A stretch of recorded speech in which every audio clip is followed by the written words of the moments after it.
Hey, what is happening, you beautiful souls? Well done, firstly, on making one of the best decisions you could this morning, and that's waking up with us. And what a beautiful day we've got promised for you. 3 hours of magic, and of course, it's starting off with a tech kind of day. Yes, tech and gaming. So a lot of you fans out there, get hyped, get excited, because right here on your Feel Good Breakfast Show, Grant Hines is spending the morning with us. Along with him, we've brought a new game, FC24. What is that, you may be asking? Well, otherwise known as FIFA. Oh yes, all the football fiasco is going down here. Maybe you're going to get a challenge on in the show, so let's bring on the games. Then on top of that, we're also going to add to the tech front a tech content creator. Goes by the name of Gift Lachiel. I don't know if I'm pronouncing that correctly, but we're going to find out exactly what. Ndau and Lachiel, apparently, some people are telling me, is here to chat about all the tech hacks that you didn't know. We're talking about everything from WhatsApp shortcuts to experimenting with your Samsung device. It's time to get elevated indeed. Then on top of that, don't forget, we've always got the kitchen ready to serve you, and we're making grilled beetroot seeded salad with blue cheese and Mediterranean-style grilled steak on the braai. It sounds so good. Chef Clem is coming through and also bringing us a lemon and garlic whole stuffed trout with caramelized potato bake recipe. Yes, you heard correctly. We definitely can say we're all hungry after this, so it's all going to come down right now on your Feel Good Breakfast Show, and two gents ready to serve you and say salute. Good morning, gents. How are we doing? Good morning, man. Welcome to it. I got myself a Grant Hines because, yes, we're going to be playing a little bit of footy. So just so we can clear this up, this game is actually FIFA, okay? Yeah, it's FIFA, but they lost the license to the name, so it's FC24, and I don't know if FC means something else other than football club. Yeah, I'm down for that, man, but we're not going to get sued if you say FIFA. It's okay for now. But lest we forget, a new season is here. We're ready to embrace it. And, of course, you need a playlist to go with that. So that's the big question today. I'm not going to ask you just yet. Okay. I want you to think about it because we're going to get some inspiration, and I want you guys to give us some top tips. And at the end of the show, we'll go through some of our absolute favorites. But send us a WhatsApp voice note. Maybe sing us a line or two. 063-408-8863. What is your playlist going into summer? Because you've got to have the right tunes. It's going to be a crazy show. There's going to be amazing food. There's going to be some incredible tech. Yes, and you're going to sing your favorite song for summer. Maybe, just maybe, a little Promise bit for later. everybody. It's a time to immerse yourself in the new season. We are here for that. It's going to be a lot of fun, but we do have some official duties to get through first. So let's get into those news and sporting headlines and touch on the weather. Oh, yes, indeed, here to serve, and starting with national headlines. Now, the SA flag will fly high at the Rugby and Cricket World Cup matches.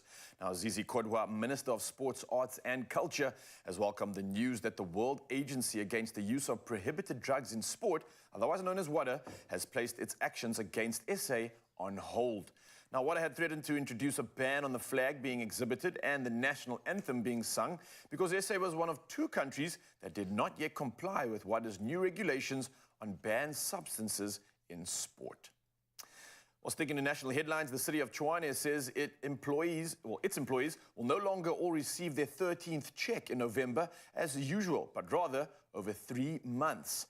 Now, city manager Johan Metler says this is due to the city's liquidity challenges exacerbated by ongoing strike action. Now, the total amount the city has to pay in the form of 13th checks amounts to 565.16 million rand. Now, municipal workers have been on an illegal strike since the end of July this year, demanding salary increases. Now, the strike has led to some 100 employees being dismissed. Now, from our national headlines, let's head over to international news. Now, the military junta in Niger has ordered the head of the United Nations diplomatic mission to leave the country within 72 hours. Now, the junta accuses the UN of using underhand tactics in preventing Niger from fully participating in last month's UN General Assembly. Now, it says the UN was instigated by France, and the junta, which overthrew the democratically elected government in July, also ordered French soldiers and the French ambassador to leave the country. Well, carrying on with international headlines, engineers have recovered the rest of the debris from the Titan submersible, which imploded on an ill-fated trip to the Titanic wreck. Now, the craft was destroyed during a dive to the wreck in June, and all 5 passengers on board succumbed. Now, the search for the sub sparked an international rescue effort and gripped worldwide attention. Now, although the Titan submersible was described as experimental by the company that built it, it made several dives to the Titanic wreck, which lies some 3,800 meters below sea level in the North Atlantic Ocean. Well, lastly in the headlines, something that might definitely get the support of many locals. Brian Abena, undoubtedly the best wing to ever grace the SA rugby scene, and 4 other rugby greats who've also left their undeniable marks on World Rugby will be inducted into the World Rugby Hall of Fame at the World Rugby Awards in Paris on the 29th of October. Now, Dan Carter from New Zealand, Thierry Dusetois from France, George Smith from Australia, and Juan Martin Hernandez from Argentina are the other 4. But Abena, who once famously took on a cheetah in a sprint race, scored 64 tries in 124 tests for the Boks. Now he's made an outstanding contribution to the game throughout his illustrious career and has always demonstrated rugby's character-building values of integrity, passion, solidarity, discipline, and respect. Well, we definitely do more than respect you, my man. You've done yourself well and served the country incredibly. But let's dive into sport right now and see who else is serving South Africa as we dive into all the rest of the headlines.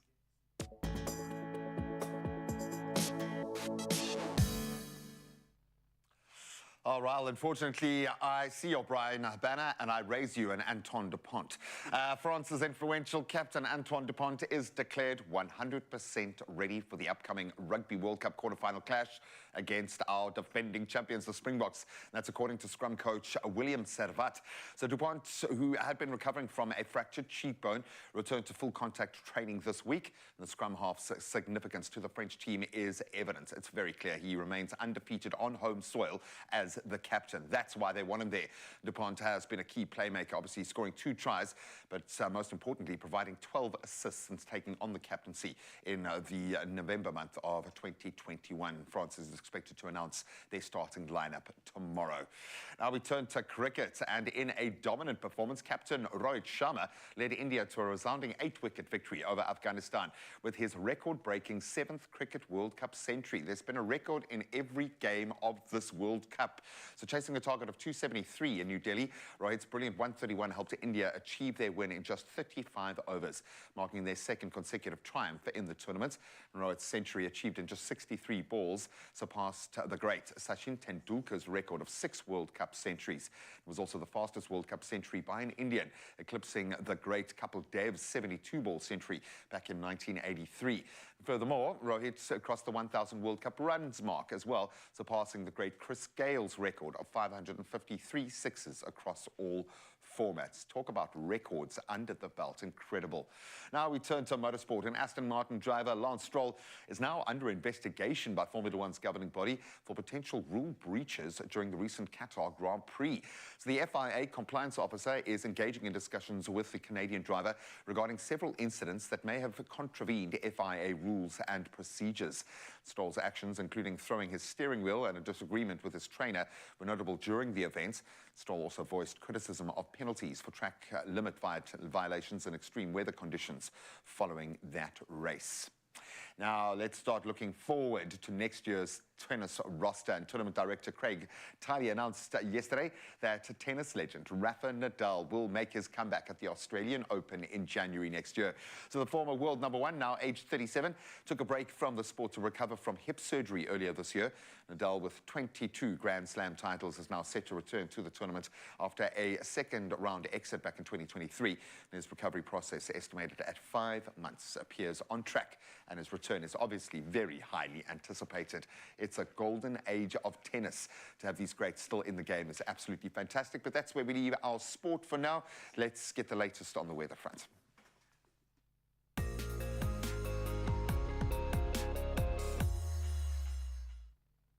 Thank you so much, G-Man. Yes, let's dive into the weather this morning and see what we can expect. First up with the news, and the SA Weather Service has issued a warning that 4 provinces are at risk of severe thunderstorms, strong damaging winds, hail, and flooding. Now, a yellow level 4 warning has been issued for severe thunderstorms with heavy downpours and strong damaging winds, resulting in localized damage to formal and informal settlements expected over parts of KwaZulu-Natal. Now, on top of this, a yellow level 2 warning is out for severe thunderstorms with possible strong damaging winds and large amounts of small hail, as well as heavy downpours resulting in localized flooding expected over the southeastern parts of the Northern Cape, the southwestern parts of the Northwest, the western parts of the Free State, and the eastern parts of the Eastern Cape. And on top of this, in somewhat of a polarity, extremely high fire danger conditions are expected over the eastern part of the northwest. Well, we've found out what the weather news looks like, but let's see how those temperatures are looking on your side of town.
Interesting stuff indeed, but of course it's time to find out about those sunrise views. And if you've been paying attention, we're doing things a little bit differently. Now, does your sunrise encapsulate the beauty of nature? Does it put a spring in your step? Well, if it does, you might stand a chance to win 100 Rand by sending in your sunrise photo from this morning.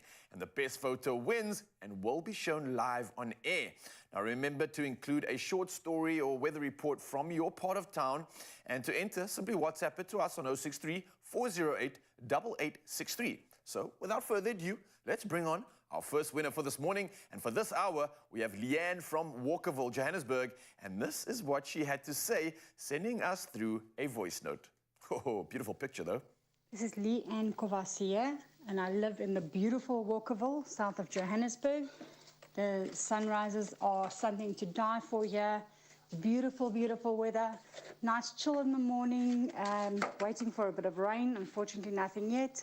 Nice soft breeze, and it's incredibly beautiful. Oh, well, I definitely agree with you. Johannesburg, Walkerville, a stark contrast to the cities and the buildings, and this is just an absolutely beautiful vantage point. Thank you so much for sending this through, and congratulations, we have ourselves a winner. We'll do it all again in the next hour. For now, though, let's find out what else we can expect over the next hour. Thank you, Ryle. South Africa, we have something very exciting for you coming up after the break. We've got Lachief in the building.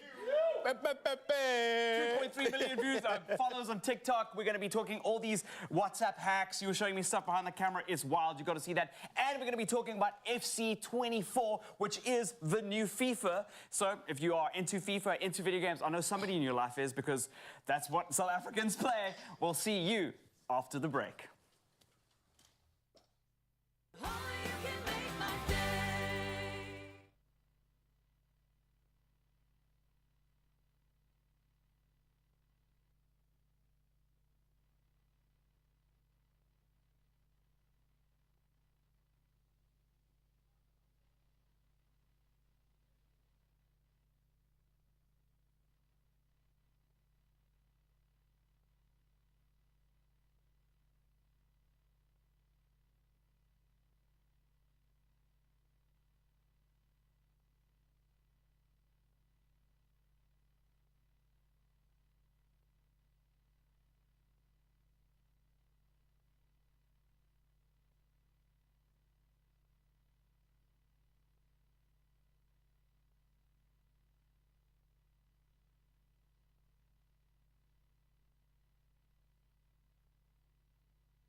It's my feel-good breakfast show. Oh, it's going to be that kind of a show. Welcome back. Hopefully you're feeling as positive as we are. And if not, let's see if we can fill up that cup just a little bit. Gift and Dole, regularly known as La Chief, has made a massive impact already. He is making waves in the tech world as a content creator with a mission to quite simply simplify people's lives through engaging and very relatable educational videos. He's figured out that algorithm to the point that he now has a staggering 2.3 million followers on TikTok. That is no mean feat. The Chief has emerged as a trusted source of valuable tech insights and solutions, and he doesn't have to twerk at all to get those followers. This morning, he joins us in studio to tell us about what sounds like an incredible journey, and most importantly, what's next. La Chief, welcome, my friend. Thank you so much for having me today. It's so good to have you here in person, my friend. It's amazing to me when we see what's going on in your life. We obviously oversimplify it and we can see, wow, this guy's just figured it out. Yeah. Does it feel like that to you? Do you feel like you've figured out this social media content creation game because people are loving you, dude? Yes, I think so, because like mostly a lot of people, even though they have access to that on their phone, they are not aware of the things that I share with them. Exactly. Yeah. Why this? What is it about this space that makes you, because this isn't just you being technically inclined. Yes. That can manifest in a lot of different ways. This speaks, for me, more to a desire to want to help people. Yeah. It feels like a purpose-driven kind of exercise. How do you kind of put it in its place? Why do you do what you do? When growing up, I didn't have too much of information that I share, the very same information that I share. And then I'd be like, I just want to be the Google of people. You give me questions, I will do a research about it and compare between the results that I get and give you the best solution. I love that, because in that process, you're teaching people how to think for themselves, how to measure things against each other, how to be independent and be empowered. And we've seen over this COVID period how just giving data, access to information can change the game. We've seen a whole new generation emerge from that, which is beautiful. Yes. So often, these amazing stories of success seem so impressive because of the challenges along the way. Yes. You've had a few, my friend, along your journey. Do you see it as one path? Is there a particular moment that you look back and say, wow, that could have broken me, but that was a defining moment because I stood back up? How have you put your challenges and those parts of your journey into perspective? To be honest with you, I love doing this every day. Irregardless of the amount of money that I make through this, I just love helping people. I love that, man. That's why I love doing this every day, non-stop. But are you making a lot of money every day? I'm making enough to sustain my lifestyle. This is a thing, because I think every content creator steps into the game filled with confidence, brimming with confidence, because it's them, you're the brand, and you back yourself more than anyone else. Yes. Then you realize you're one of like maybe 3 billion content creators online trying to differentiate themselves. Mm-hmm. You've got to make it real. You've got to make it a commercial kind of a career. Exactly. How do you take that step? Is it one step? Is it a gradual push to get to that place of sustainability? How did you go from the real world into the social media space so successfully? I would say that it's a gradual transformation, because as I create content, I'm always learning from other people who are doing great in the industry. Yes. Like today, let's say, for instance, you ask me about any tip about your phone. Yeah. I will go, if I don't know about it, I'll go to Google and do research about it. And then I come up with a solution. But I don't just go there and be like, whatever that I get is final. I do comparison. Yes. I love that, because you've differentiated yourself as almost a product just through that process. I love it. Why do you think people love you so much? I get a vibe from you immediately, yeah. So you fly under the radar, which is awesome, dude. Yes. But why do you think people love your content so much? My content, because like it's edutainment. Yeah. I'm educating while I'm entertaining them. And I'm always respectful and have gratitude towards my audience and my followers. Because if it wasn't for them, I wouldn't be where I am today. I love that, man. And that speaks to any role in media, whether it's front-facing in our space, behind the scenes, we are serving people, and you can never forget that. Yes. When people start to get this right, when they are empowered with this knowledge, What difference do you think that makes? Why is this so important for you to reach young people who haven't had access to this kind of information? What difference can technology make in a person's life? The way I grew up and the way I started creating TikTok content, it has made a lot of impact in my life. Because 2 years ago, I didn't have a bigger phone. I was using this smaller phone. Entry level, yeah. Entry-level phone. The camera was very poor. And based on that, I didn't have any equipment to create content. So if you go to my TikTok, you will see gradual changes. We can see that incremental growth. The camera quality, my quality, and all that. Because I would wait for the sun to come out for me to take a video. If I miss that on 8 a.m., I'm done. I'll create the video the next day. The next day. Yes. Oh, welcome to all the time. You just validated all the times I've gotten up before the sun's risen to get that one shot as the sun's coming up. I absolutely love it. The one thing that hasn't changed, though, is the quality of the person, my friend. You have this authenticity that is amazing. You are Latif. You've owned that, and we are so happy to have him here. Well, we aren't playing on entry-level phones anymore. If you've got yourself a beautiful Samsung and you want to get the most out of it, you want to secure yourself on WhatsApp, you want to pick up a few hacks to see maybe who's read a message that was deleted or how you can get a deleted message back, we got it. Latif ain't going nowhere. In fact, it's going to be a techie-inspired hour. Stick around.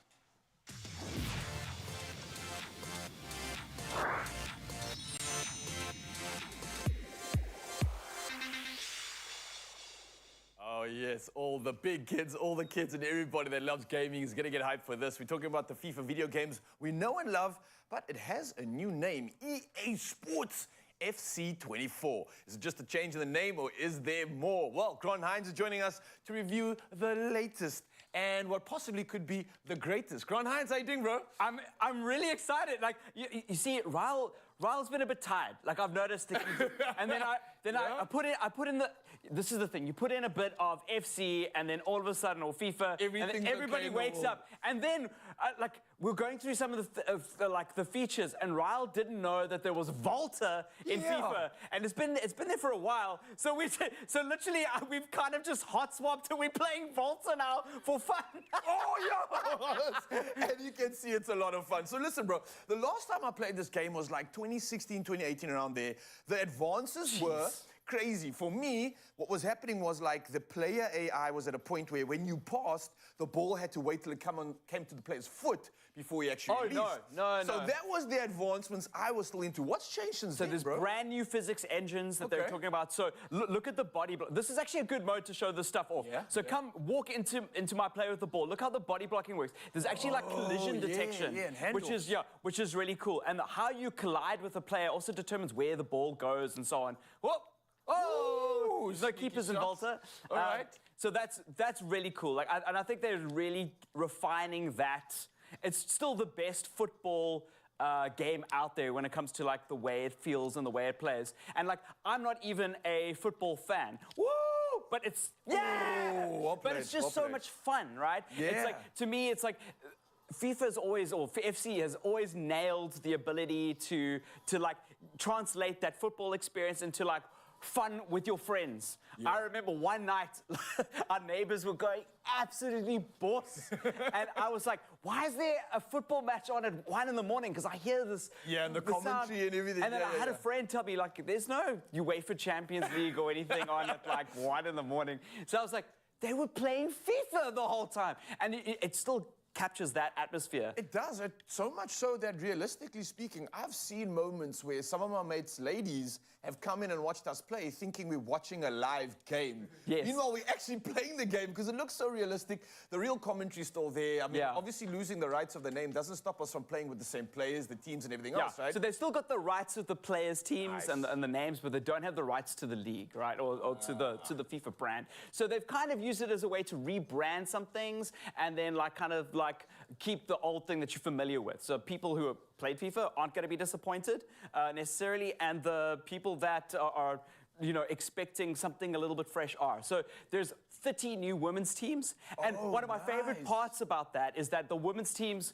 are have the same stats equal to the men's teams. So like when you start, haven't like graded them down and showing inferiority or anything like that. No, I love that. so it's created this whole mix of like you can do these really exciting mixed gender teams when you build your own team, and your player base is expanded, right? Because that's the thing when you build these, you have these like small player pots that gotta have Messi, gotta have these like gotta have Ronaldo, but now you can do something where it's like more like you can mix it up a little bit. There's a great training mode, much better than that's ever been, which is great for new players and players who are familiar with the game. I do recommend you go in there and try it out yourself. And then obviously FIFA Ultimate Team, which is what everybody else does, okay, which is the card thing. You know what? Sports Pokemon. Yeah, literally, man. Have you seen the hype when people open up golden packs? Oh my gosh, I got a Holland. Yeah, like so that's still there, and people are gonna still enjoy it. I think it's a little bit fairer than it ever was. There's still a little bit of pay to win for that because you've got to buy your card packs. Yeah. But I think it's yeah, but you can still earn those cards. It just takes a little bit longer, but it's better. I think they're on a trajectory to make this a very, very cool game. And EA, of course, top of their game here. And this is going to be the best football game out this year. Oh, that's a massive statement coming through from Grant Hines. Well, while we just mess around in the Volta mode, as you can see, it's like a 3v3 situation. You can go 4v4, 5v5. We're just playing this now because we'll play a proper match. Yeah, we'll play a proper match. This is a great way to warm up, have some fun, test out the skill set as well. But Grant Hines has come through, got us all excited, so much so that we're definitely going to put a challenge on the board. So let's see. Yeah, crossbar challenge. Let's see how the presenters at Grant and the rest of the crowd here fare in the new FC 24. Shake and bake. All right, let's go. Virgil, come on, baby. Long range. Look, he's called it the best version of a football game that we are likely to ever see. So let's get the worst version of players to get on that game and go head to head. Yes, Rhino and I are going to have a little game of footy in just a moment. I think we can bring Jordan Henderson back, Brew. You've got to play as whoever Jordan Henderson plays for now. That's the only rule. Then, of course, we've got La Chief in the house. He has got some amazing techie hacks in the WhatsApp space, maybe how to get the most out of your phone. Some amazing techie gems are coming your way on the other side of this. Only you can make my day.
It's my feel-good breakfast show. Yep, Latif is in the building. Welcome back to your Feel Good Breakfast Show as we take another techie turn this morning. Technology is ever changing, so we've brought through the big guns today, and one of those is tech content creator Latif. He's here to share some of the latest tips and tricks in terms of tech that he's picked up and people are absolutely loving. Buddy, thank you so much for sticking around.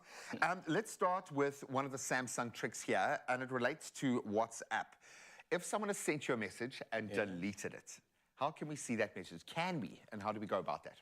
Okay, the only way to go about it is simple and straightforward. Okay. You swipe down and then go on the setting gear, tap on that, then tap on the search button, and after that, you search for notification. Notification? Yes, Okay. tap on notification history. Oh. After that, go to notification history again and make sure that you toggle on that and make it on. So when somebody sends you a WhatsApp message or any type of message, it might be Facebook, Instagram, when they delete them, you might send a message by mistake, and then when you delete that, for the person not to see it, It'll they still will get be logged. able to see it right here. It will appear right here, even though it's deleted on WhatsApp. On WhatsApp. Wow. Okay, so we've discovered a little backdoor there. I like it. I hear there is a very important Samsung trick to employ before you take a phone in for repair. What is that? And why is it so important? Because this is a real and important Samsung tip, because normally you can take your phone for a repair, and then the technician go through your banking apps, your They've personal got access messages. to everything. Yeah. Exactly. So to go through that, you go to the setting gear, swipe down on your Samsung, then tap on the setting gear, Settings, cool. swipe up, then go to battery and device care, tap on that and swipe up, go to maintenance mode. Maintenance mode. You have to turn on the maintenance mode, and then it's going to ask you to restart the phone. When you tap on restart, your phone is going to restart and go to the maintenance mode. They will gain access to your phone, but not your personal data. None of the other personal app details and things like that. They should tell you that when they give you the phone. Yes. That is massive. And they can't exit the maintenance mode without the password or your biometrics. Ah, that is brilliant. That is tip of the day. I absolutely love that. Okay, how do we get more out of our device? We want to make it a bit faster. Maybe we haven't done the right kind of maintenance. We've just loaded on a million different apps. How do we make our Samsung operate faster? Let me exit maintenance mode first, because it's going to have to... I love it. It takes about 2 minutes to exit the to go to the maintenance mode. So I love that. Maybe you can talk us through hiding your banking apps. Would that be done through the maintenance mode, or is there another way that you can do that? Is it quite a lengthy process? No, not exactly, because you go to the settings and then search for hide apps. Hide apps. It's going to give you an option to hide apps. You tap on that and select all the apps you want to hide. So when you hide those apps, when somebody searches for them on the phone, they're not going to appear. But there has to be an easy way for you to access them. So you need to toggle, you need to enable the edge. Oh, so that the edge window, which I have. So that when you access them, you add them on the edge. In order to access them, you just swipe to the right, to the left. You swipe to the left, and then they will appear there. But for a normal person to access them, it won't be that much easier. They're not going to be able to do it without your biometrics. I love that. Let's talk through some WhatsApp tricks while the phone reboots. I think a lot of us are terrified about the amount of information we are losing on, and you feel like, yes, you're safe on WhatsApp, but we've seen so many incidents of people losing vital information, people being hacked. I've been hacked in a number of different ways. How do we protect WhatsApp from being hacked? The phone has restarted to maintenance mode. I need to get out of maintenance mode. So, and then I can go through the tips of how to hide your WhatsApp messages, just in case if your phone is stolen, for somebody not to access your WhatsApp conversation very easily. Because, I mean, so much pertinent information is there. Maybe this begs the question, we are so unsafe with our devices because we just trust. We just trust that everything is there. Why is it so important for us to do these things, do due diligence, go and check the phone is secure, make sure that we are kind of employing this kind of mindset? Because, I mean, we do everything in our lives through our phones, all of our personal information, so much of what's important to us channels through there. We've got to have an optimal device, and we've got to have an education around how to keep ourselves safe, right? Yes. I have to get out of maintenance mode so that I can I love the fact that we, and already now have got some tips here that can keep us secure, but it empowers us through the process as we start up that device.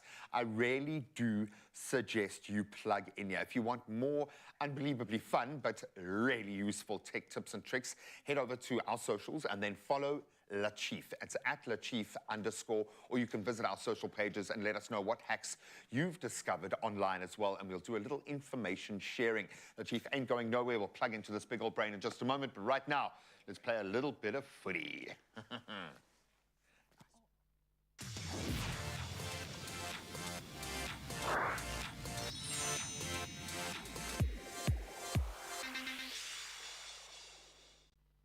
We are playing probably one of the most competitive games that you can get. It's FC 24, and we have a thrilling matchup on our hands of two incredible sports heads. You guys are sports heads, right? Sports. I'm actually, no one actually knows this, but I actually retired from FIFA in 2016. I was that good. Oh, wow. What do you mean retired? I retired from playing this game. Honorary lifetime I achievement irritated award. the neighbors, I irritated the hood. Guys couldn't handle it, so I just retired to keep world peace. Oh, yes. That guy. Because you thought you were so good. Well, No, I haven't started this is the yet, moment. This is the moment that a gamer is going to be playing. Well, is going to be teaching two sport heads how to play FIFA. I wonder love if it. it No, that was correlates. the time. No, because I've started introducing it to my boy, and he's already better than me. He's 6 years old. no. Okay, so that puts it in perspective. Oh, So no. I need some props here. I need a little bit of Okay, you're playing as Spurs, by the way. Okay, thank you. Yeah, of course. I'll- Yeah, this is a thank you classic for match. doing that, Spurs, yeah. Liverpool. We got you. This is going to be a proper one. Are we going straight into this? We're going straight into it. I know Okay, what's tackle? All right, What's then. run? What is run? Okay, cool. Run is to right click, well, trigger, right trigger, and then that will run. if Nice, you nice. push analog Okay, section. go, go, go, Come go. in. Why are my guys so slow? Go, go, go. Hello. Watch shoot. Hello. Watch shoot. Hello. What is shoot? What is Whoa, shoot? G-man. He's lying. He's lying. This is lying. This is an old school hustle. I've heard this B- before. B is to thinking shoot. of- I can feel the pressure of Okay, this B man. is to shoot and tackle. Is? Tackle on, is boy. A or X. X is a hard tackle. Don't worry, you might get a Get him. card. X. Hard tackle, hard tackle. Come on, here we go. Here we go. Salah, Get him, baby. get him, get him, Salah. get him. You got to cross Hard it to the tackle.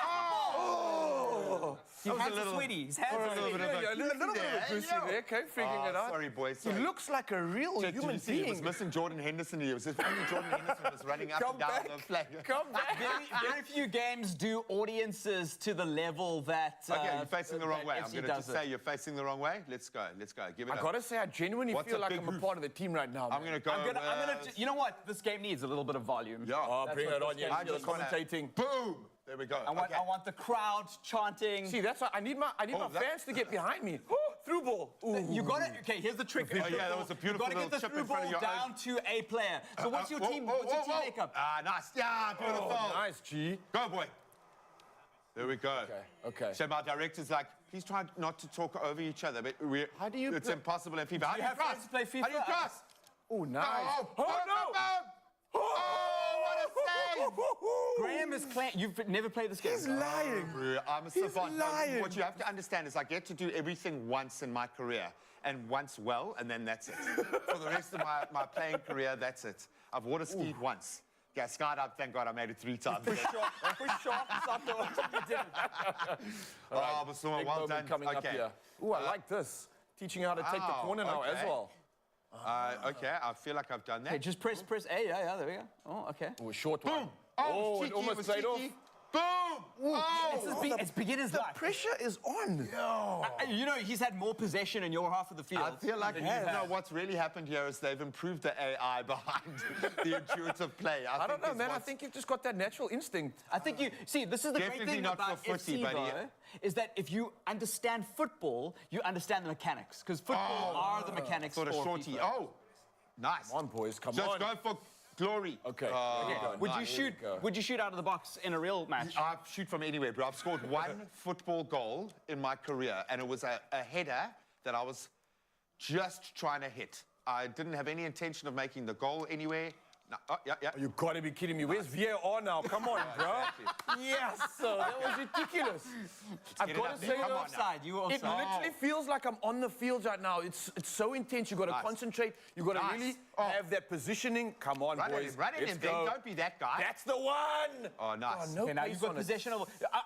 One of the improvements that you've made, Ryle, is that you've made more coverage on Graham's side of the field. I think Using the Zoe width might of have the broken you, dude. I think Zoe has destroyed the width of the field. the competitive spirit in you. Come I'm on. disappointed in your overall performance, Ryle. What do you Wow. mean? Talking so big. I'm like a shark. I play with my food. You know what I mean? Just wait What does until that the end. mean? Come Wait on, till go the final ahead. Don't attack. give him Come on, space. lads. Come on, Don't give him lads. Let's space. go. Get in there. I'm like a shark. I Sorry, play with I'm my screaming food. like a banshee here, but it's... This is the final attack. You can Okay, feel it. come on, You can come on, feel the get in there. momentum. You're You're onside. Run at it, You run can at it. pull that You can through. feel the Come momentum. on. Yeah, what a stop. What a stop. G-men okay. coming through. And that Nicely would be done, my brother. friend celebrating me preventing a goal being scored. That's about the peak of my football Oh, prowess. nice. Listen, done. I think, I think long you put up ball. a good fight, and I think Ryle has a lot to prove to us. This showdown is over nice, for us son. right now, but let us know your Long, thoughts go long. on EA Sports FC 24. Come on, Do you like come it? on. Do you like That's- the way that it I've got looks? it Or loaded the at way the that it back. plays? Are you Nice. going to be picking up a copy Don't play, for don't yourself? play. And what are you excited about? We're going to Who be are you seeing passing you to? after the break. We've got some really exciting stuff coming up. We're going to be talking about Going hard, going grilled hard. beetroot and steak, but the grilled beetroot is my highlight. And of course, we're going to be talking about Come on now, allergies come as on we now. get older. Incredible stuff. To the Bravehearts who persevere against all odds, we salute you.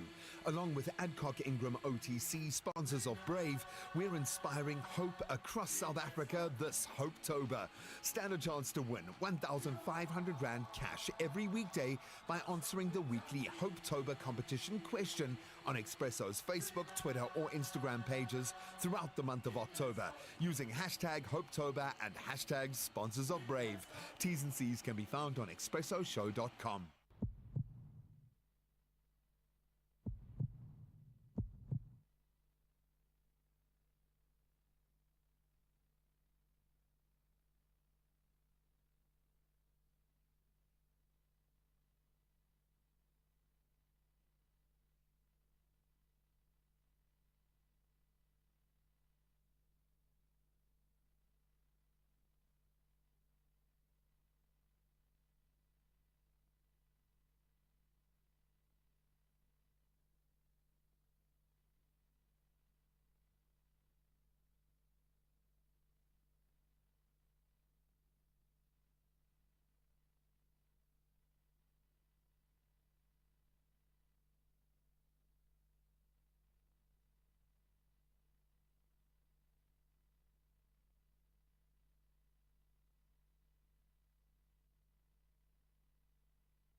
It's my feel-good breakfast show.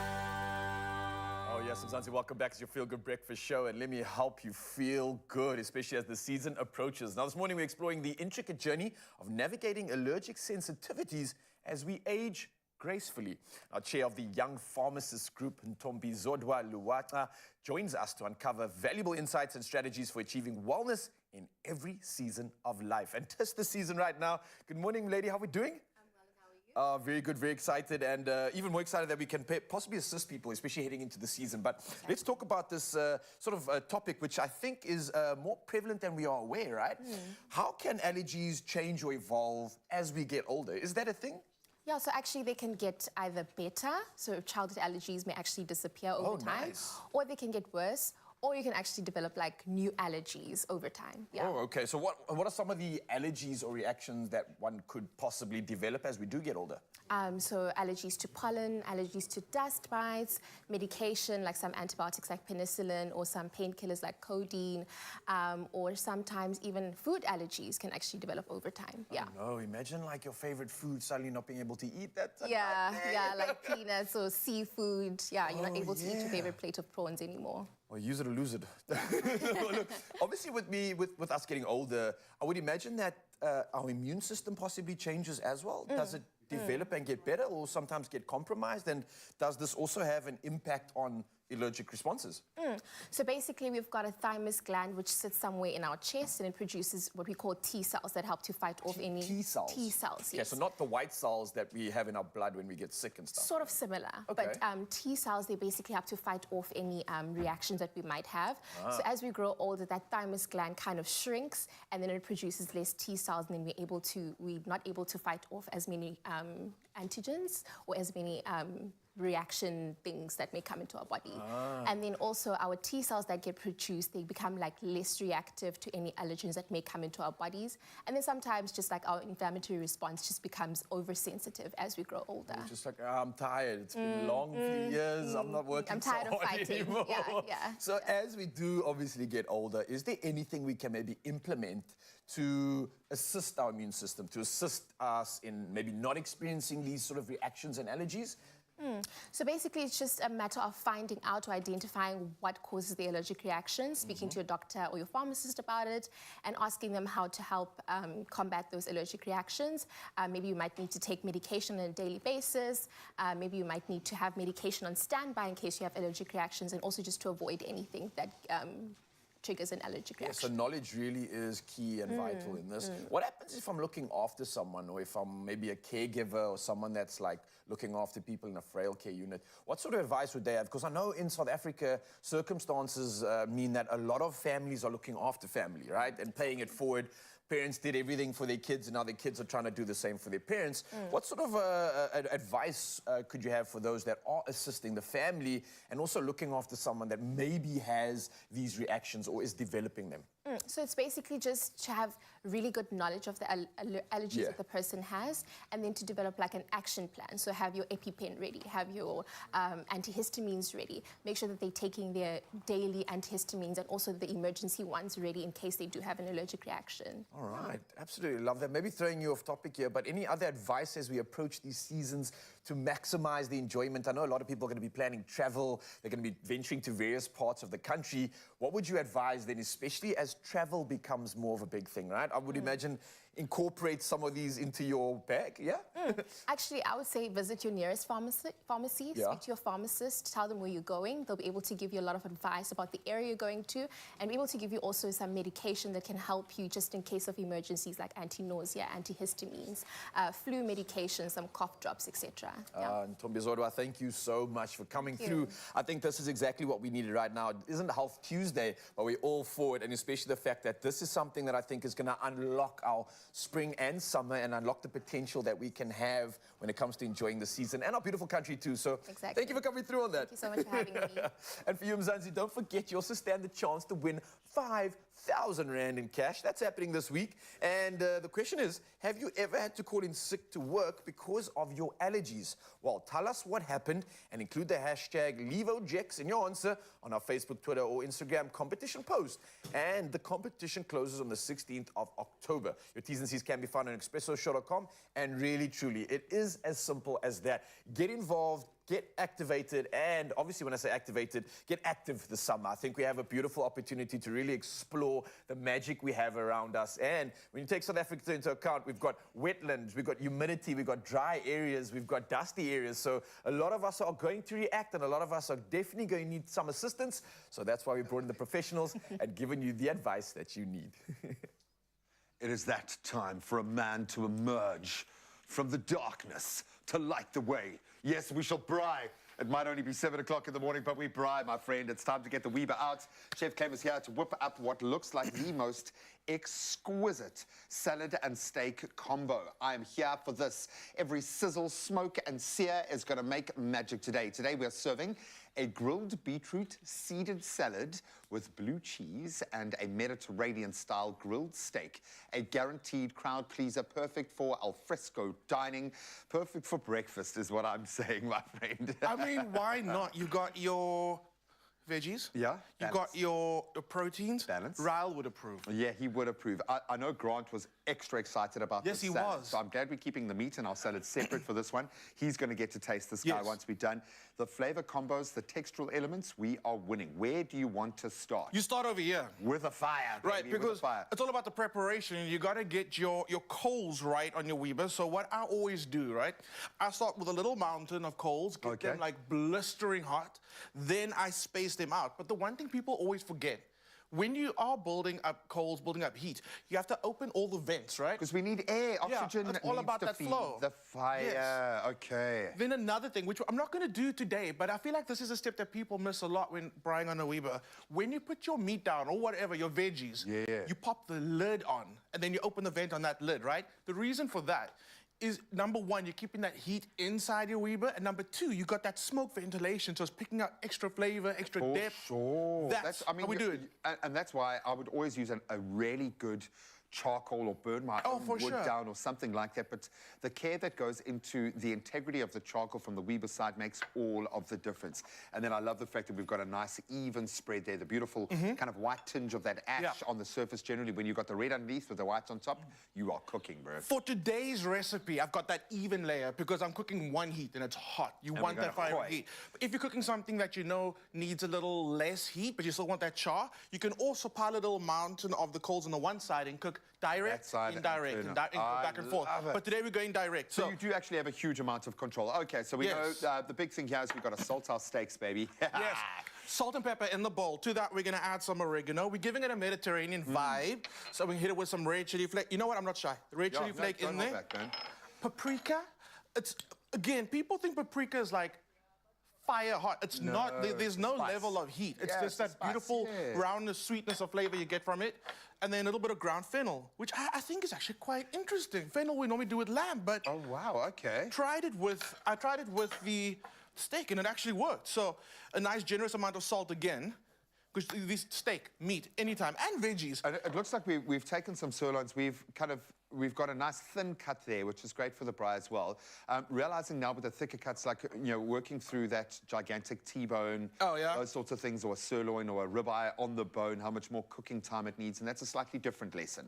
It is, yeah. For this, we want that high heat. You do, you do. We've got some lovely ribboning on there, which that says to me flavor, flavor, flavor. There's so much fat in the steak that I can see already. I've got the oil there. I'm not going to use it. Don't need so I'm it. going to just Okay. let the steak do its thing in its own juices. Let's talk about the veggies. Okay. All right, so I like the fact that we've got kind of earthy flavors going on here, which is great. The fennel's going to bring that out here. Earthy vegetables Yes. here in the form of the beetroot, which lends itself beautifully to a good grilling. It gets a nuttiness. Something, does. A flavor emerges that's, for me, I don't normally like beetroot that much.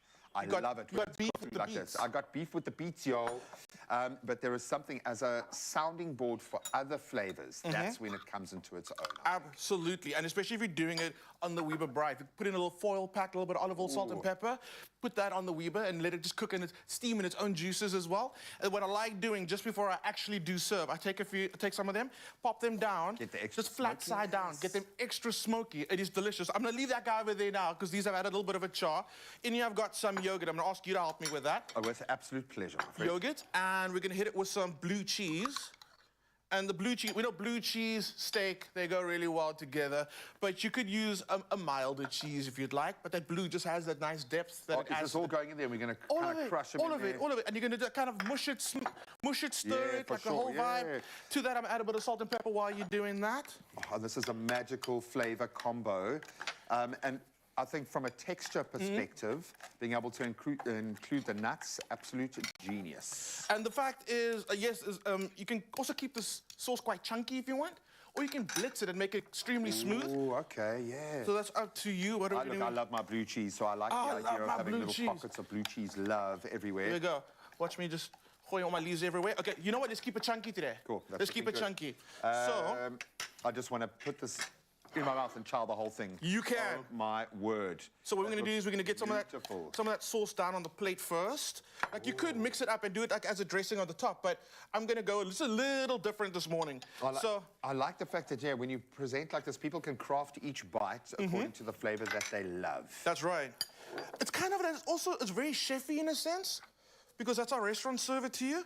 But when we're gonna make your dinner a little special and kind of just play around with plating and just make it look different, you know? Give it a little bit of a zhuzh. Now, I'm finding now, obviously, with having cut my calorie load down with the intermittent fasting, I'm putting so much more effort into that one meal. How it looks, how it smells, how it tastes, obviously, all makes a massive difference in terms of how your body receives it. Yes. It really does. And then for your mind, if you're eating healthy, you've got to make sure you're hitting texture. Flavor and feel is one thing, but if you want to be satisfied, you got to come in with that texture. And the way we're doing that today is some toasted sunflower seeds. Oh, beautiful. Healthy, healthy, healthy. And that crunch is amazing. A little bit of toasted pumpkin seeds. And then your steak, it's not done yet, but all you're going to do is you're going to give it a proper, let's say we cook this for 7 minutes or 6 minutes. You're going to rest it for half the time. So you're going to make sure you rest it for 3 minutes. Before everything can just chill. Let's pretend you and I know the other side's gonna go back on. Dissolve. But I just want to show you, like, it comes together so beautifully. And I'll show you two options now. Nicole's plated a beautiful family feasting style, and I'm doing the individual portion style. This is such a simple dish to make, but it ticks all those boxes. It's ticking all of my boxes indeed. Absolutely beautiful. If you want this one for your very self, get the coals going right now and head over to expressoshow.com. You'll find all of our culinary inspiration right there. Yeah. Oh, inspired indeed. The belly is so ready for that meal. So put it on your list and put the rest of this on your list right now, because there's a lot to look forward to, yeah? There is. I've been chatting behind the scenes to Fiona Miles from Four Paws. It's an exciting organization that is doing a lot to stop big cat farming in South Africa. It's blight, and there's so many exciting things that we're going to be chatting about and what you're going to learn from this discussion. I love that. Also diving into one of our Springboks that are taking on France this weekend. Yes, I'm talking about Peter Steph du Toit, the flanker, the lock, the man that we are getting behind. All that and a whole lot more on your Feel Good Breakfast Show just after this. Check this. The Smile Goals Plus account gives you cash back on groceries and 25 cents back per litre at BP. That's lit. Lit in 2023.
Feel Good Breakfast Show.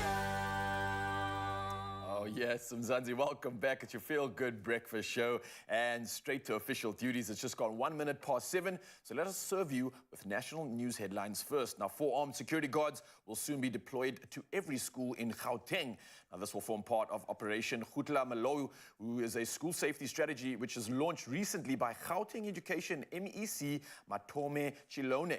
Now, the strategy aims to reduce incidents of violence, substance abuse, and sexual harassment at schools. Now, the Gauteng Department of Education said 75 of 245 schools will be prioritized because they pose a high risk. Now, Chilone said handheld metal detectors would also be deployed to schools to identify weapons.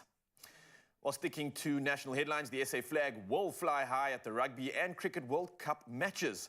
Now, Zizi Kodwa, Minister of Sports, Arts and Culture, has welcomed the news that the World Agency Against the Use of Prohibited Drugs in Sport, otherwise known as WADA, has placed its actions against SA on hold.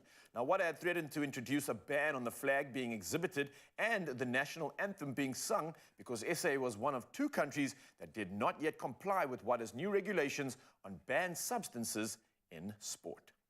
Well, from national headlines, let's head over to international news. Now, the only power plant in the Gaza Strip has stopped generating power after the area's fuel supplies ran dry. Now, Israel has suspended the supply of fuel, food, water, and electricity to Gaza following Saturday's Hamas attack in southern Israel. Now, the siege of Gaza has drawn sharp comments from the UN and the European Union's head of foreign policy, Josep Borrell, and he said it's a violation of international law. Now, Israel's death toll after the weekend's Hamas attack stands at 1,200, and more than 1,000 people have died in Israeli airstrikes on Gaza. Well, carrying on with international headlines, the military junta in Niger has ordered the head of the United Nations diplomatic mission to leave the country within 72 hours. Now, the junta accuses the UN of using underhand tactics in preventing Niger from fully participating in last month's UN General Assembly. Now, it says the UN was instigated by France, and the junta, which overthrew the democratically elected government in July, also ordered French soldiers and French ambassador to leave the country. Well, lastly in our headlines, a monster pumpkin weighing about the same as an average rhino, yes, you heard correctly, has been named the world's heaviest. Check this out. Now, Travis Ganger from the US state of Minnesota has squashed the competition to take home the $30,000 top prize at the 50th World Championship Pumpkin Weigh-Off at Half Moon Bay in California. Now, this with his 1,247 kilogram. Oh, wow, what is this? It is insane. An orange-shirted Ganger punched the air and offered hugs all around after the weigh-in. Now, he comes with the quote saying, "I wasn't expecting that. It was quite the feeling," unquote. Now, this was said by the 43-year-old landscape and horticulture teacher who has been growing pumpkins for some 30 years. Now, Ganger pipped his nearest rival by some 114 kilograms to bag the title. Crazy stuff indeed. It's going to make for an interesting Halloween, I'm sure. But now, though, let's dive into the rest of the headlines. And here's the G-Man with the latest when it comes to sport.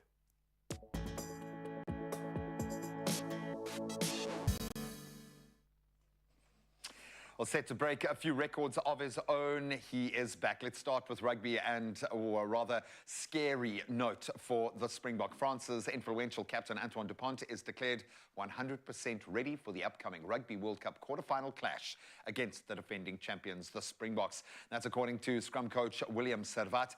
So Dupont, who had been recovering from that fractured cheekbone, returned to full contact training this week. And the scrum half's significance to this French team is massive. He remains undefeated, in fact, on home soil as the captain. That's why they want him there.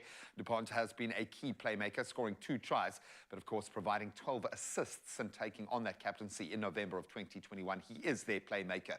France is expected to announce their starting lineup, probably with him in it tomorrow. Now let's turn to the other World Cup and cricket, and in a dominant performance that's got to have scared a few teams, Captain Rohit Sharma led India to a resounding 8-wicket victory over Afghanistan with his record-breaking 7th cricket World Cup century. Yet another record broken. So chasing a target of 273 in New Delhi, Rohit's brilliant 131 helped India achieve the win in just 35 overs, marking now their second consecutive triumph in the tournament. Rohit's century achieved in just 63 balls surpassed the great Sachin Tendulkar's record of 6 World Cup centuries. I mean, what a marker to surpass. It was also the fastest World Cup century by an Indian, eclipsing the great Kapil Dev's 72-ball century back in 1983. Then furthermore, Rohit also crossed 1,000 World Cup runs and surpassed the great Chris Gale's record of 553 sixes across all formats. Are we seeing a living legend in action? Yes, we are. Now, let's turn to motorsports and some punitive measures, it seems, or possibly, for Aston Martin driver Lance Stroll, who is now under investigation by Formula One's governing body for the potential rule breaches during the recent Qatar Grand Prix. So the FIA compliance officer is now engaging in discussions with the Canadian driver regarding several incidents that may have contravened FIA rules and procedures. So Stroll's actions, including throwing his steering wheel and a disagreement with his trainer, were notable during the event. And Stroll also voiced criticism of penalties for track limit violations and extreme weather conditions following the race over that weekend. So we'll watch that space. Likewise, as we turn to the tennis roster for next year, watch every space, because tournament director Craig Tilley has now announced yesterday that tennis legend, another living legend, Rafa Nadal, will make his comeback at this next Australian Open in January next year. So the former world number one, now age 37, did take a break from the sport to recover from hip surgery earlier this year. Nadal, with 22 Grand Slam titles, wants a few more, I think, and he's set to return to the tournament after a second-round exit in 2023, not his best year. His recovery process, estimated at 5 months, does thankfully appear to be well on track, and his return is obviously highly anticipated. There are a couple of goats in the mix right now. I think we need a final decision to be made, but that's where we leave our sport for this hour. We'll touch on those headlines again at 8 right now. Let's get a catch-up on the roads.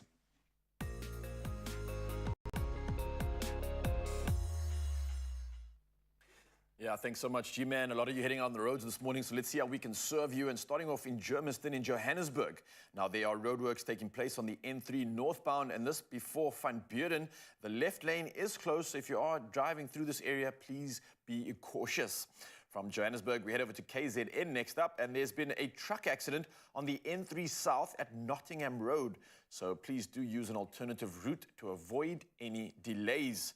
From KZN, we head over to Cape Town, and there is already congestion on the R300, and that's northbound at the N1 inbound ramp. So again, if you're driving through, you can expect delays, but for anybody heading out on the roads this morning, buckle up, stay safe, and plan accordingly. From the road to the sky, let's find out what's happening when it comes to weather.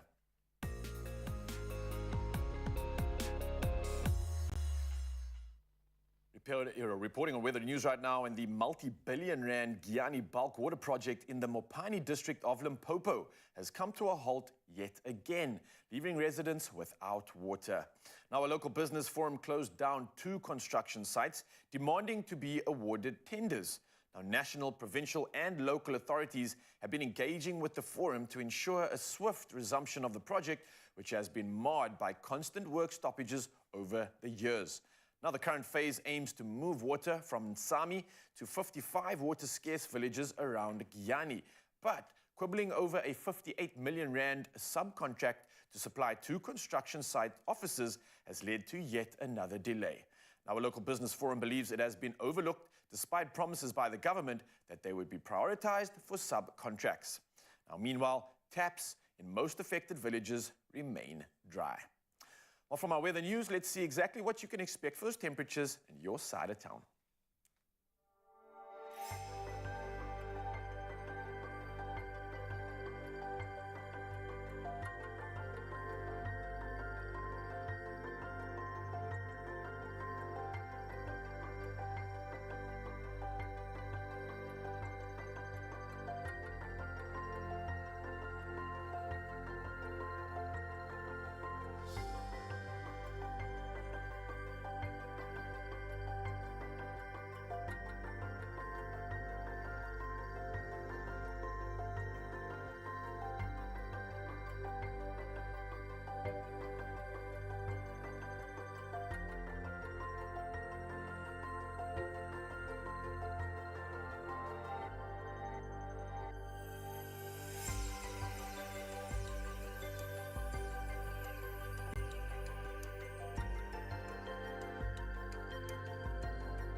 absolutely love seeing what we can expect for the day, but what we also can expect is the sunrise view of the hour. Yeah, we're doing things a little bit differently, and the question is, does your sunrise encapsulate the beauty of nature? Does it put a spring in your step? Well, you stand a chance to win 100 Rand by sending in your sunrise photo this morning. Now, the best photo wins and will be shown live on air. We did it earlier in the last hour, and we're doing it again right now, but don't forget to include a short story or weather report or even a voice note from your part of town. And don't forget to enter using the WhatsApp number, that's 063 408 8863. So, without further ado, our next winner for this hour is Nixter from Blue Lagoon, Durban. And this is what he had to say. The weather is beautiful, calm and still. But definitely looking at this picture, beauty is an understatement. I love how you've captured all the magic, the horizon coming through with that sun just beaming across the ocean. Oh, what an absolutely beautiful shot. Mzansi, we have ourselves a winner. And we'll do it one more time in the next hour, so keep it coming, 064 408 8863. I still haven't established whether it's my money we're giving the people or someone else. We're going to have a hat going around the studio for that. But congratulations to all of our winners. Some great photos there. I've just noticed my spirit animal has just stepped into studio, and she happens to be a human being. Fiona Miles from Four Paws is here to give us an update on big cats and big cat farming here in South Africa. It's going to be emotional and it's going to be alarming, but there is hope at the end of the story if we change that narrative right now. And then a man who brings us all hope out on the rugby field, Peter Steph du Toit, is going to be one of those game changers, that X-Factor player that I think has a story that is yet untold at this year's Rugby World Cup. We'll get into his player profile on the other side of this.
It's my feel-good breakfast show.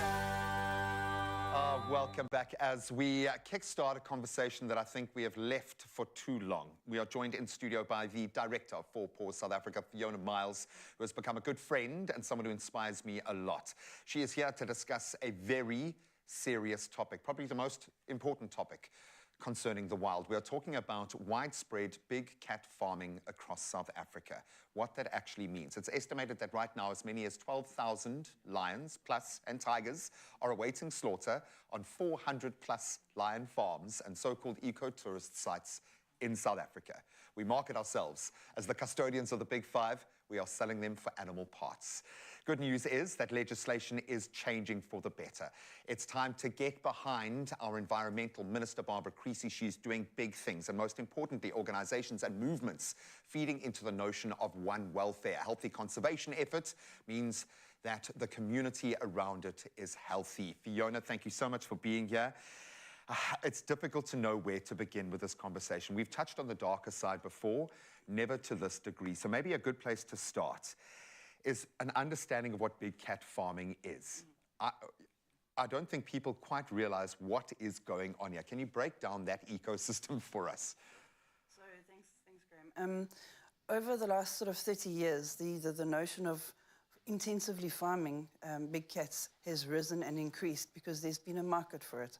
So we've invited people from abroad to come and do trophy hunting, and it's of course much easier to hunt something that is immediately available than to stalk and chase and potentially not get a trophy after 2 or 3 weeks, right? So the the whole concept of trophy hunting has been there for quite a while now, and I think people have really not understood just how we are hunting captive bred animals that have been hand-raised by people. Some of those animals have been given names by the volunteers who have helped to raise them and who've paid for the privilege to do so. These animals also then end up in like other tourism opportunities, like walking with lions, for instance. Cub petting. Cub petting, where as tourists we're told, you know, these animals have been rejected by their mums or they're orphaned. They absolutely haven't. They've been ripped away from their parents and their mother at the age of a few days old. They've been hand-raised specifically to then give us as people entertainment. So then there was another byproduct of this whole industry, which has been the feeding of the market for traditional medicine. And that's been awful because South Africa actually had a bone quota and was allowing these bones to be shipped out legally. That bone quota has subsequently been put on hold, but what kind of stockpiles are we sitting on in terms of bones and things like that to feed the market? I mean, from that perspective, we need to look at the demand side and also create a lot of awareness from the demand aspect. Let's get the number down here. 12,000 plus lions are waiting to be slaughtered for their meat products. Is that a right estimation? And when we talk about that demand, it feels like we're supplying more than the market actually needs with that. What is the biggest driver here, and how many cats are sitting on that verge? Well, every single day, and every single day that we don't stop breeding, every single day that we don't address this matter in the most serious way, is every single day that more and more of these animals are being born into the situation. So as some are passing out the system, there's more and more coming onto this earth under these conditions. And, you know, they suffer terribly. Not only these are sentient animals, right? So the pinnacle of the wild. Taking them away from their mother, the stress caused to the mum, the stress caused to the cubs. Looking at in some cases, these animals are really neglected because not enough effort and energy is put into their care, because at the end of the day, they're a product. They're just a thing, right? They're meat. They're meat, they're bones, they are skins. That's what they are seen as. We know that legislation is changing. There have been some big steps forward. We know that this is always a battle of 2 feet, taking one step past the other, that we need to drive momentum now behind these shifts. I think it begs the question that we need to ask ourselves: what does it say about society when the very icon of our wild spaces is at peril? If 12,000 plus lions are waiting to be slaughtered and around 2,000 or less are sitting in those wild spaces, that equation has reached critical mass. Only if the humans around these spaces are winning and the lions are winning can we win together. It's as simple as that, and we'll delve a little deeper into that conversation, what the notion of one welfare actually look like and the opportunities for both the wild and humans in that equation. Oh, interesting conversation indeed, and we'll carry on with that in just a bit. But let's just turn the mood up a little bit and start celebrating some of the incredible men that are donning the green and gold. And get behind one of our Springboks, Peter, Steph, Toy. I'm going to ask G to come in for this one because he's always at our side, ready to present the next champion. And who other than this man, dude? He's the kid. Yeah. I mean, he's a multiple world rugby player. I think he's the player's favourite player. Absolutely incredible. But let's take it back a few steps. So Stefanus de Tooy's journey in rugby began during his school days at Hoërskool Swartland, which has borne a couple of big names. And notably, he primarily played in the back row during his school rugby career. That's why he is so quick, displaying early signs of his rugby prowess. He's got the physical abilities, but also the mindset. Yeah. And Toy's formative years on the rugby field were marked by his dedication and commitment to the sport. He's all in. All in. Undeniably so. Now, Toy's rugby journey started early as he was part of the South African under-20 team that won the 2012 IRB Junior World Championship, showcasing his talent from a very young age already. And it didn't stop there because international stardom came through right next. Toy made his debut for the South African national team at the age of only 21, still a youngster, and has become since a regular fixture in the squad. He was an essential part of the team during their victorious 2019 Rugby World Cup campaign. Who can forget that, man? I love it. And he's, as young as he is, he's been growing as a leader as well. In 2018, Peter Steff was appointed as the captain of the Springboks, highlighting his leadership qualities there and the importance of the role that he plays within that team.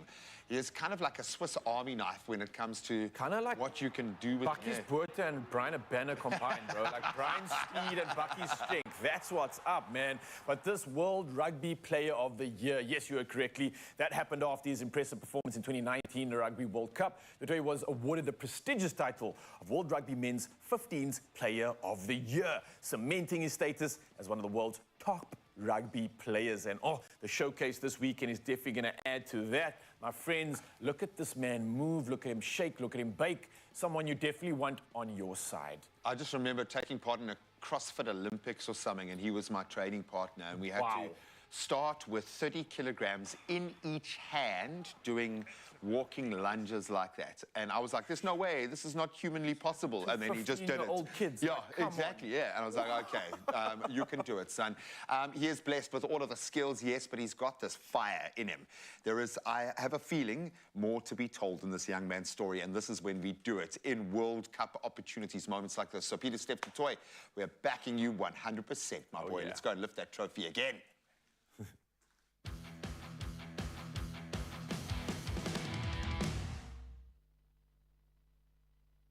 Let's stick to all the rugby action right now and keep us hyped for this weekend. We've been blessed with some great moments throughout the years of World Cup rugby. And for this week's Throwback Thursday, yes, it's Throwback Thursday today, it's brought to you by the proud sponsors of the 2023 Rugby World Cup, Total Energies. So we're getting excited right here. The Expresso team got involved in something special. We asked everybody to vote for their favorite player in the Rugby World Cup history, choosing between some greats, Brian Banner and Dan Carter. Let's check out what the studio thinks.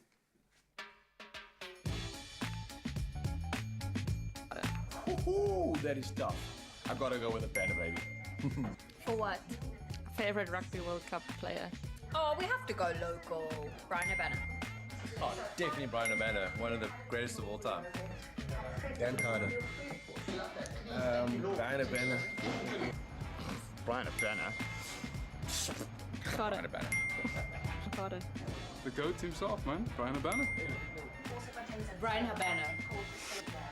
The guy who raced was a cheetah.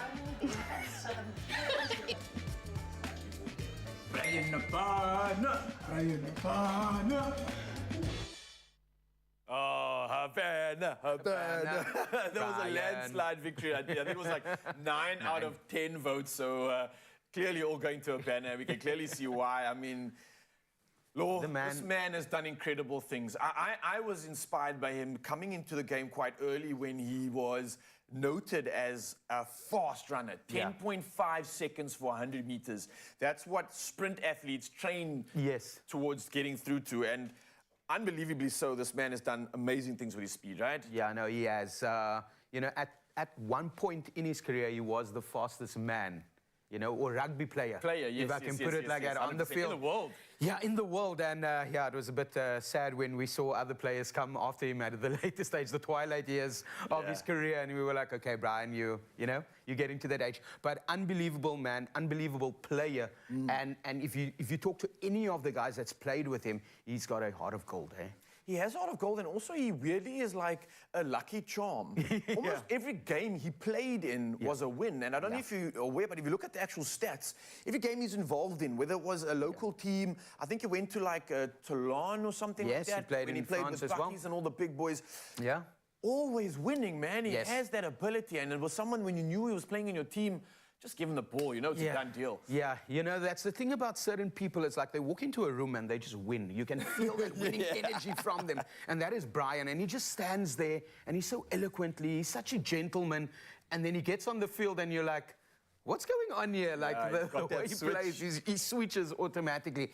And we saw that in 2007 as well. Like that man was just scoring tries and we were like all sitting there and anticipating and waiting. Is he going to score more tries than Jonah Lomu? And I think he maybe just sat back and he said, you know what, I'm just going to keep it, you know, leveled with the legend himself. Just keep the respect there. I think if he wanted to, he could have, but that just shows the humbleness of the man himself. Definitely, yeah. And I love the fact that not only playing in rugby, but also now being a part of the game, being a chaperone for just great conversation, for digesting, unpacking and reflecting. I mean, he's really got great insight and that shows through his experience for sure, right? Yeah, no, he is an amazing ambassador for the game at the moment. And what happens is that World Rugby has seen the opportunities coming by using him and Dan Carter. Let's not forget that. Would have loved to have seen Brian bring out the, you know, the Webb Ellis Trophy at the World Cup, but we're not going to go into all of those background, you know, things that happen. Politics. Yeah, all of that. But he is absolutely amazing. And the nice thing is he gets well with everyone, those that have played and those that are still playing. And he just brings a different gravitas to the game. And I love to see Saffers just winning as well at the end of the day, eh? So we'd love to see more of the South Africans, you know, chilling there on the grand stage. I think he's set a precedent and it speaks to the royalty of the Springboks. And I think he's paved the way for so many to follow in his footsteps. Some already are, and I think that's going to continue thanks to the traditions that he's put in place. So I think with that being said, Mzansi, it's time for us to make the most of this weekend, right? And get ready for the game festivities. It's happening this weekend by heading over to Total Energy service station to top up on fuel, bright charcoal, essentials, firelighters. You've got to get snacks and, of course, drinks for the big game. All the essentials to make it a memory that we will never forget. And you can also earn club points that can be redeemed for cashback, helping you save on those future purchases. So what are you waiting for? Get involved. Rugby's happening this weekend. Just like in rugby, it's uniting our energies that helps us move forward.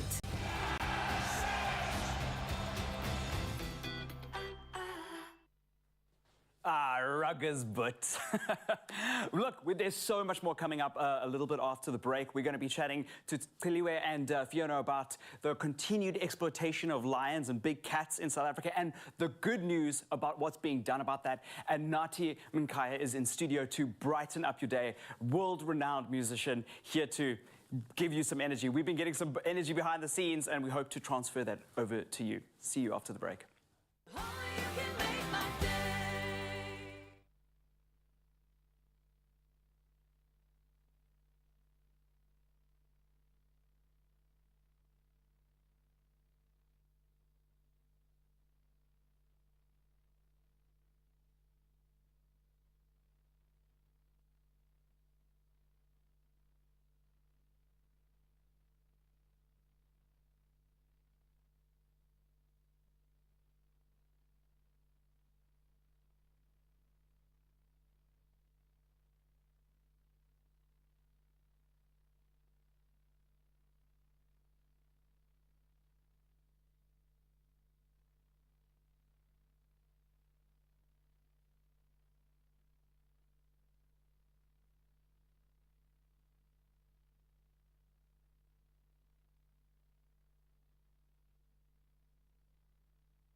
It's my feel-good breakfast show.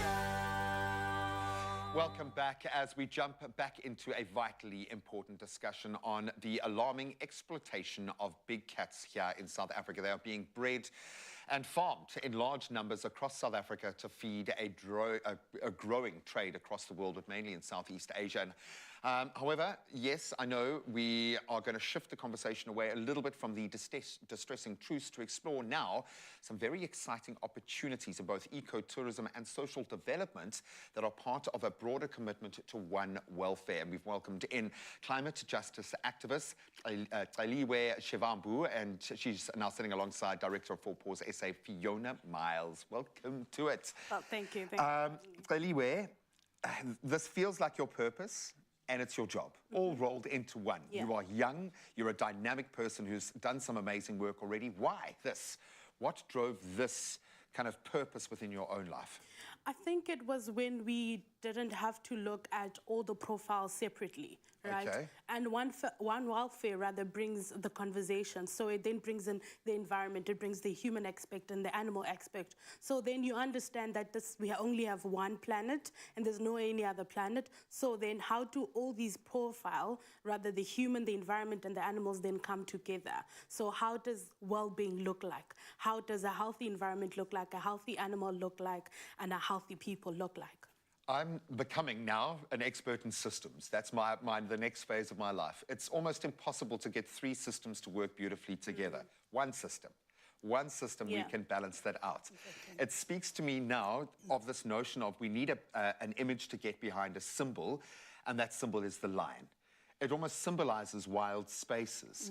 How important is it that we get that part of the conversation right? Because what are we telling people when lions are taken out of the equation, that the wild doesn't matter anymore? But when we get this right within those communities that take ownership, what is shifting? Why is that part of the conversation so important, do you think?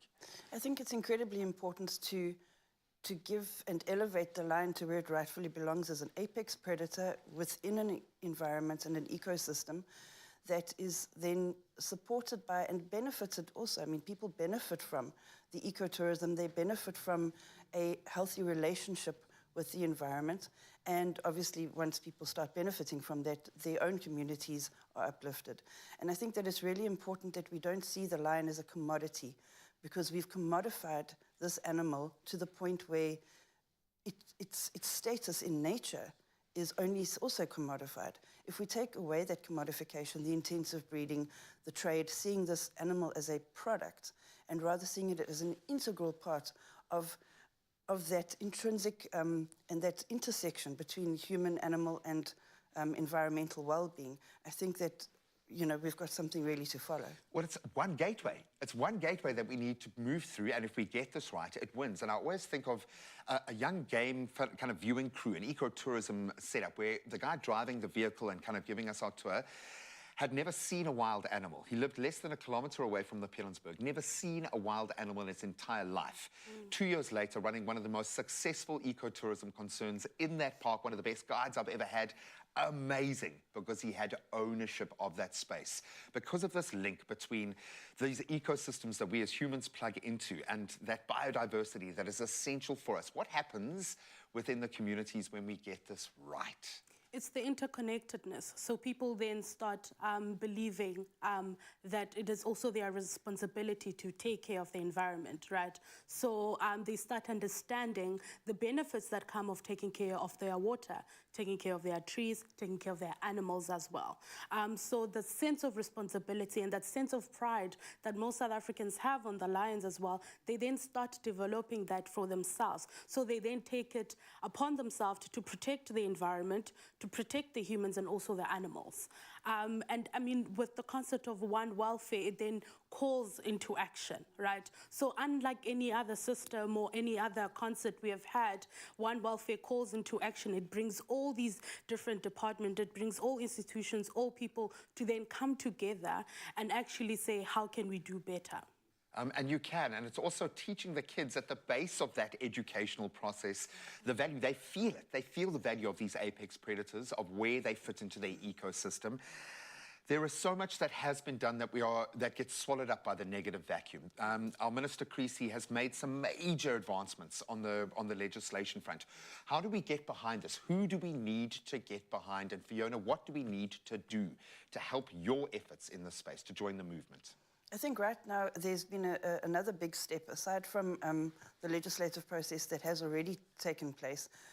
Just now, a draft gazette is out that is intending to prohibit the registration of any new breeding facilities in South Africa. That's a very big step. I think it sends a huge sign. So no more registration of breeding facilities in South Africa, and no more registration of any other facility that is not operated as an NGO, in other words, with welfare intention behind it. And I think if every single person in the public domain can really support that. Obviously, the topic goes further because there are still other processes behind. There's still permitting allowed. There's still a lot of trade allowed. So we need to put our voices behind every single step that is in the positive direction for these animals, and call on the Minister and the Department for Environment to even go further than that, to do more. So to stop the breeding, put some sort of a moratorium in place down the line, stop the permitting of the export of sales of live animals and this kind of thing. So that's... And it's starting to happen. It just needs our voice behind it and our action behind it, and for people to connect the dots. Now, just imagine we had a bastion, just some kind of totem, something to rally behind. I think it is time for the fallen king to rise again. We have a totem of wild spaces here in South Africa. It's the lion. And if we don't get this right now, we will lose it to the wild forever. It starts with us today. From incredible conversation to an incredible performance. Yes, joining us on the Expresso stage is Nathi Mankai. Now, he's a multi-award-winning artist, singer, and songwriter who came to limelight with the release of his critically acclaimed and timeless single titled Nomvula. Now, he recently announced a tour for his new album, Usibalwa Gazi, and it otherwise known as A Feather of Blood, I believe. So, ladies and gentlemen, put your hands together for the one and only! Yeah. What's happening, brother? Listen, 4 years ago, since you've been on the stage with Expresso, since then, doing the absolute most, rising continually, sharing the culture, and you also released that new album, man. How's things going on your side? Kukhona amahlandinyo ke bhutam. It's been difficult, but ke siyazama. Usibalekazi luna, I think luna phume last year mostly album. Inengoma ezimnandi kakhulu Angeke, it's one of the songs ozifumana kuSibalekazi. Imimoya iyafumaneka kuSibalekazi. So yeah, bekunzima ukwenza album, but i-album iphumile imnandi kakhulu, abantu bayithanda. Yeah, look, I love the fact that it was hard, because nothing easy is ever worth celebrating. So the fact that you've struggled with this, the fact that you've put yourself into this is what we're celebrating right now. So let's do exactly that, Mzansi. This is your man with the performance, Angeka, from that new album. And Nathi, the stage is yours, my friend. Thank you so much.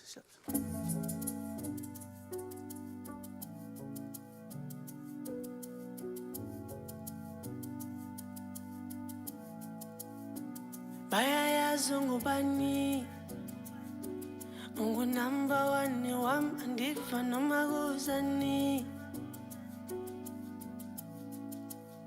Baby bayazi ungubani, ungunumber one wam andiva noma kuzani. Mabashukumisa imilomo andibeva bathini na. Ndizivalile indlebe zam, yeka bashukumisa imilomo andibeva bathini na. Uthando luzivalile indlebe zam, bayakonyelisa, bayakungcolisa. Ndivalile indlebe zam andibeva bathini na. Bayakonyelisa, bayakungcolisa. Ndivalile indlebe zam andibeva bathini na. Bayayazi ungubani, ungunumber one wam andiva noma kuzani.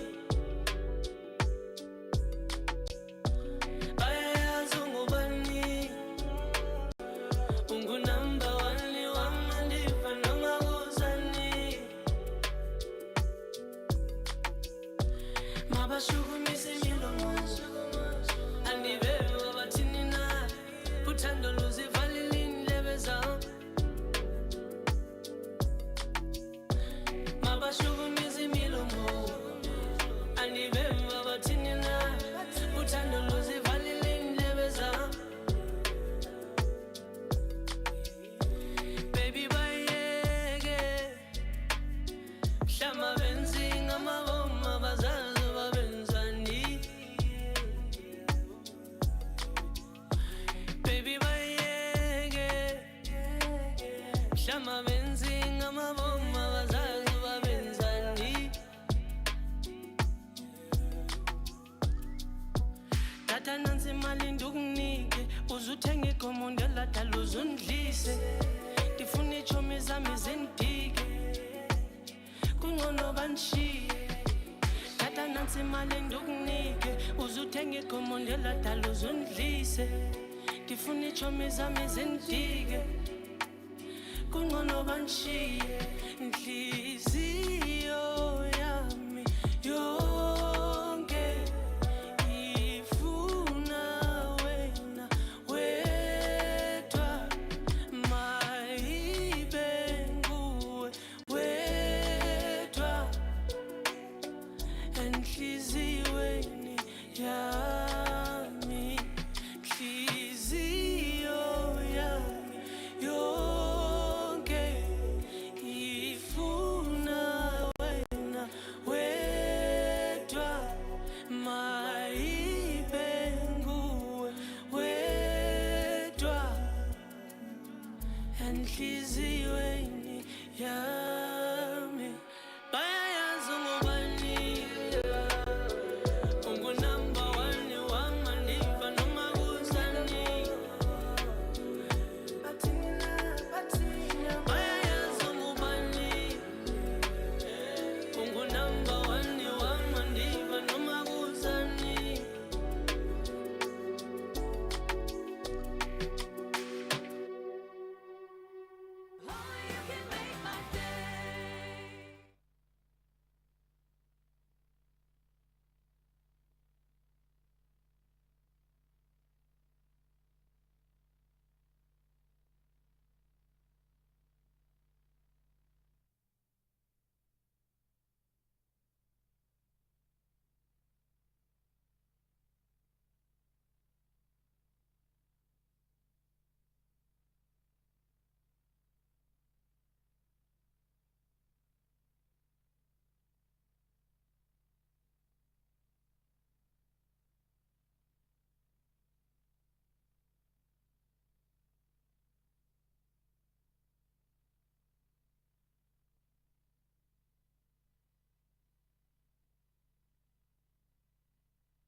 It's my feel-good breakfast show. Welcome back, you beauties, as we rejoin the environmental conversation, this notion of one welfare, and we're getting an update on some of those key species now. We've spoken about the plight of the lion, and let's now focus on the rhino. It might surprise you that our next guest followed on from a very successful career in professional rugby to discover what looks like his actual purpose on this planet, on the front lines of rhino conservation. As we know, a battle that often reflects our biggest successes and I think our greatest challenges in protecting our wild treasures. And he has done what many of us only dream of doing twice now, I guess. Please welcome founder of the Nkombe Rhino NPC and one of Western Province Rugby's favourite sons, Joe Peterson. Just look at that beautiful face. Good morning, Joe. How are you, buddy? Morning, Graham. I think you should stick with the pictures and the other videos. I wouldn't, the live stuff's not necessarily needed that much. And we all have our golden era, bud. We all have our golden era. But it's so good to connect with you. You obviously took a massive leap towards your purpose in going all into conservation. What was that? Before we get into the current kind of numbers relating to our rhinos, what was this step in your life reflecting? Why go all in for the rhino, bro? Look, I mean, nothing special. I grew up like that. I mean, I grew up on the coast, surfy, cruisy lifestyle, but all of our holidays were either Namibia, Botswana, Kruger, something outdoorsy, something safari, wildlife. And as with most things in rugby, getting a little bit of exposure to a more in-depth look on things, gave me that ability to see, more behind the screen stuff. And that fascinated me. And being arrogant, as most rugby players, I wanted to do my own thing, and that's been what I've done. I love it, man, and more power to you, my friend. You now literally are working on the front lines of conservation, and it gets pretty dark and hectic out there. A lot of the visuals we can't even look at now because it's gruesome, like a murder scene. We've seen it with the lions that are being slaughtered. We've seen it with the rhinos for a lot longer. It's been a lot more visible. Where are we right now, my friend? Take us through the plight of the rhino as it stands.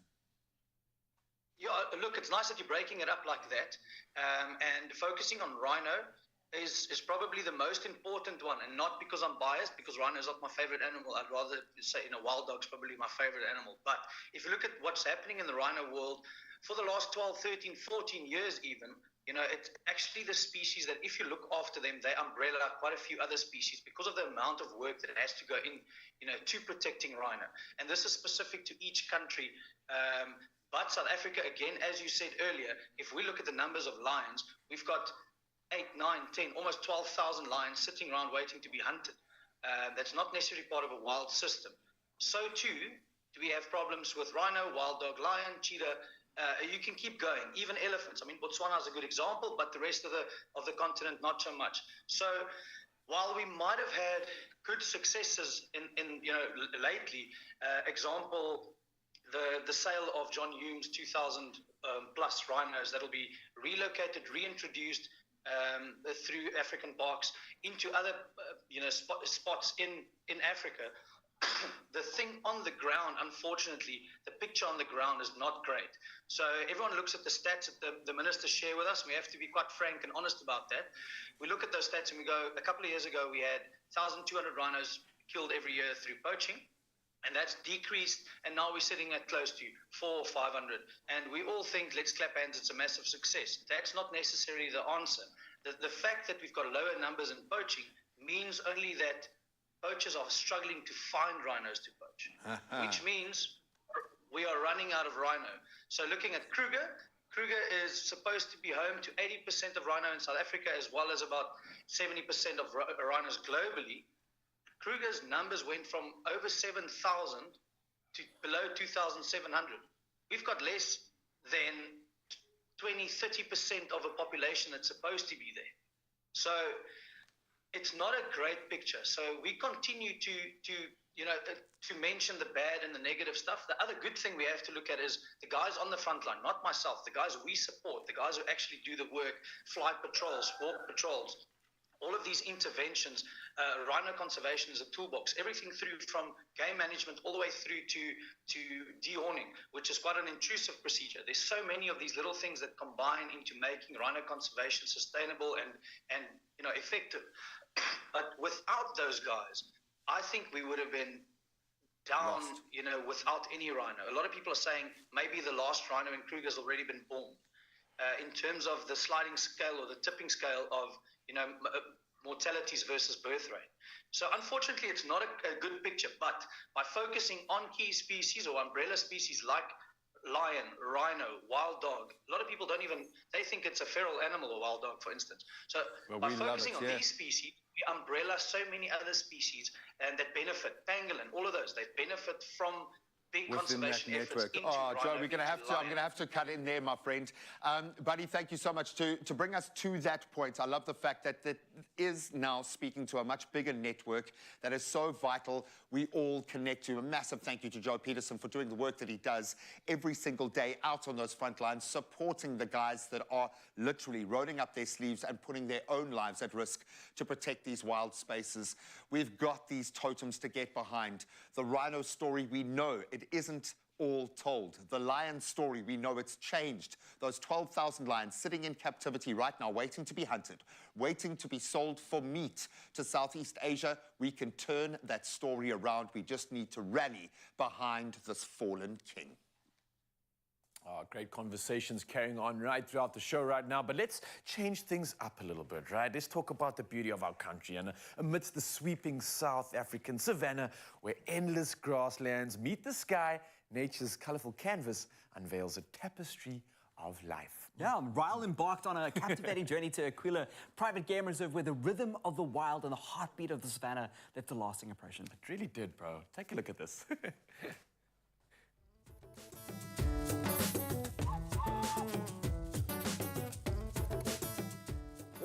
Oh, it's you. Hey there. Listen, exploring the savannah is like diving into a real-life storybook. And the characters include majestic lions, graceful giraffes, and cheeky meerkats. Now, it's kind of like nature's own cast of characters in this vivid, captivating real-life tale. Question is, you gonna come along? Let's go.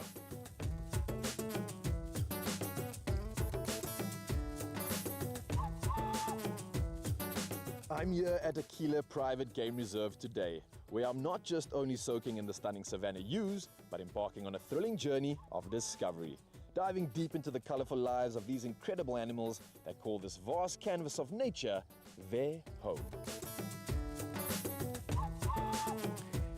I'm really excited to be out here. I've never been to Aquila's game farm and this reserve, so dying to find out more. And let's dive straight into it. Firstly, the inception of this place, the vision behind it. What was the reason for starting this game reserve? So this game reserve is now 22 years old. The owner started the vision to get, Big Five close to Cape Town, where normally people from Cape Town have to travel to Kruger National Park. And also to give something for people and their families to come and enjoy and they learn from and educate from. And also for the community, which is the other important role. What are the challenges that you're going through currently, trying to maintain not only the landscape, but also making sure that these animals have a home that they can thrive in? So basically in an ecosystem, it looks after itself. It's not just that 5 animals we look at, it's many other animals that part of this whole ecosystems. So we just manage it, that it's in controlled areas. So the biggest worry that we've got is poaching, rhinos. We need to protect these animals, so it's a lot of costs going involved to protect these animals 24/7. How else are you guys educating those around you? So we've got a really great program for kids, education, but let me go and show you. Sounds good. Okay.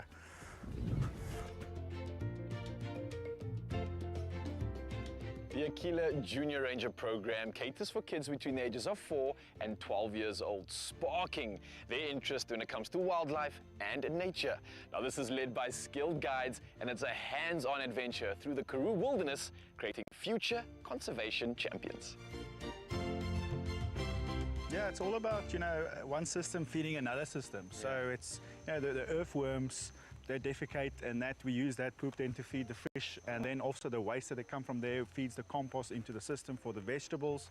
So it's a whole system that flows, and at the end of the day, all of that pushes back into the lodge, where the guests enjoy fresh produce. The one system feeding another system. The real concept is to bring kids back here and root them into what is important. The dung beetles, the birds, the symbiosis of the ecosystem work together. We need to protect that, and if we protect that, that's a domino effect that leads down for many other species to thrive, including ourselves. Hey everybody, Are you ready to go on a game drive? Oh, yeah. Yes! Let's do it! Let's go.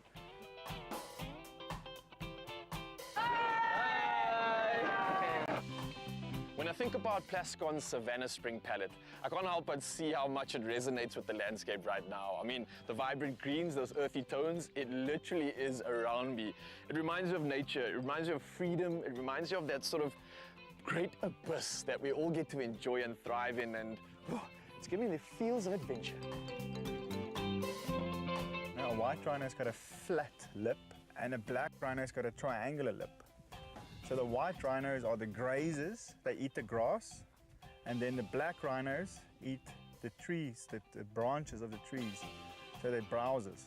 They got a triangular lip to pull the branches off.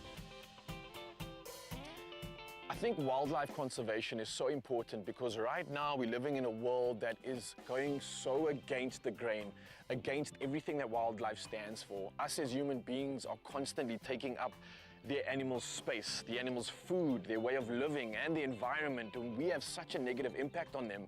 I think it's so important to understand that if we don't do something now, our future generation, our kids will not even be able to experience what we do right now, and that in itself is such a tragedy that we have to do something about making that never ever happen. So an elephant weighs about 6 tons. So the whole blood circulation goes through their ears, and that's why they flap it, to cool them down.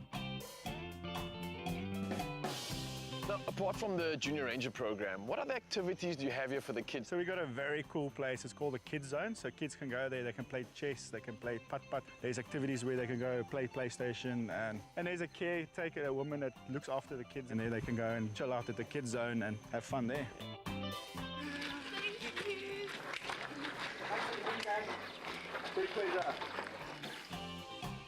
What was the best part about being a Junior Ranger today, and did you have any favorite animals that you saw? The elephants and the ostriches. Riley, I have to ask you, I've noticed all this paint on your body. What exactly are you supposed to be? I'm meant to be a zebra. Oh, is that because it's your favorite? I love all animals, but I really love seeing the zebra. So gentlemen, we also had a busy day, right? Tell me, your Junior Ranger program, what did you learn and why do you think it's so important to adopt the lessons?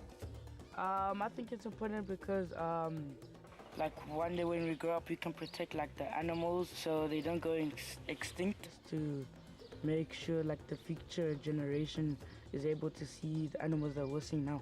I think the best part of my day was seeing the lions. I really like the lions and the rhinos too. Thank you, and here's to protecting the environment, our beautiful animals, and the future generations that can enjoy it just like we did, right? Yeah, give it in, yeah. Let's go, teamwork on 3. 1, 2, 3, go team!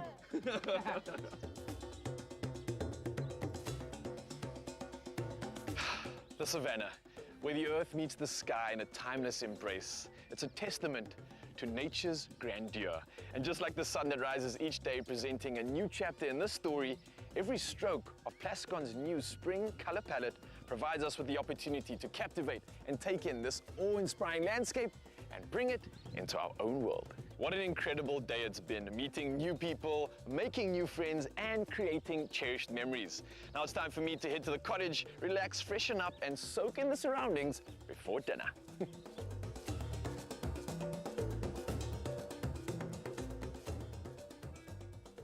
Oh, beautiful. Oh, it was really beautiful, bro. And every reason to protect our environment and all those that dwell within it. And really an epic opportunity to obviously get out there and enjoy South Africa. For now, though, it's time to enjoy the rest of the show, so don't go anywhere. A lot more to look forward to on your Feel Good Breakfast show. We'll see you after the break. When the cracks start to show, our strength and resilience is legendary. Mycotex, strong enough to endure anything.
feel-good breakfast show. Oh, yes, Mzansi, welcome back to Feel Good Breakfast Show. It's just gone past 8 o'clock and official duties must commence one last time. Now, starting on national headlines, the Thabo Bester escape case has been transferred to the High Court in Bloemfontein and the preliminary hearing is scheduled for the 21st of Feb. Now, 12 defendants have been charged in connection with the convicted murderer and rapist Thabo Bester's escape, which was from Manguang prison in May last year. Now, the state indicated yesterday that charges would be dropped against 3 of the accused. Now, all the accused, except Bester's girlfriend, Nandipa Magudumana, briefly appeared in the Bloemfontein Magistrates Court yesterday. Now, Magudumana fainted shortly before she was due to appear in court. Well, sticking to national headlines, 4 armed security guards will soon be deployed to every school in Gauteng. Now, this will form part of Operation Gutlo Malau, a school safety strategy launched recently by Gauteng Education MEC Matome Chilone. Now, the strategy aims to reduce incidents of violence, substance abuse, and sexual harassment at schools. Now, the Gauteng Department of Education said 75 of 245 schools will be prioritized because they pose a high risk. Now, Chilone also said handheld metal detectors would also be deployed to schools to identify weapons. Now, from national news, we head over to international headlines, and Ugandan lawmakers have rejected a government proposal allowing 15-year-old girls to access birth control pills to reduce the high levels of pregnancy. Now, the Deputy Speaker, Thomas Tayebwa, referred to the idea as devilish, but a senior health minister official said the stigma, quote, around young people using contraceptives should end. Now, a recent survey has showed that nearly a quarter of 15 to 19-year-old girls in Uganda are either pregnant or are already mothers. Now, the pregnancy rate increased sharply during the COVID lockdown when Uganda's schools were shut for almost 2 years. Well, carrying on with international headlines, the only power plant in the Gaza Strip has stopped generating power after the area's fuel supplies ran dry. Now, Israel has suspended the supply of fuel, food, water, and electricity to Gaza following Saturday's Hamas attack in southern Israel. Now, the siege of Gaza has drawn sharp comments from the UN and the European Union's head of foreign policy, Josep Borrell, and he has said it's a violation of international law. Now, Israel's death toll after the weekend's Hamas attack stands at 1,200, and more than 1,000 people have died in Israeli airstrikes on Gaza. Well, lastly in our headlines, Brian Abana, undoubtedly the best wing to ever grace the SA rugby scene, and 4 other rugby greats who've also left their undeniable marks on the World Rugby stage, will be inducted into the Rugby World Hall of Fame at the World Rugby Awards in Paris on the 29th of October. Now, Dan Carter of New Zealand, Thierry Dusetois of France, George Smith of Australia, and Juan Martin Hernandez from Argentina are the other 4. Abana, who was once famously taking on a cheetah in a sprint race, scored 64 tries in 124 tests for the Boks. Now, he has made an outstanding contribution to the game throughout his illustrious career and has always demonstrated rugby's character-building values of integrity, passion, solidarity, discipline, and respect. Well, we definitely respect you and the rest of the headlines coming through right now. G-Man's got the latest on this sport one last time.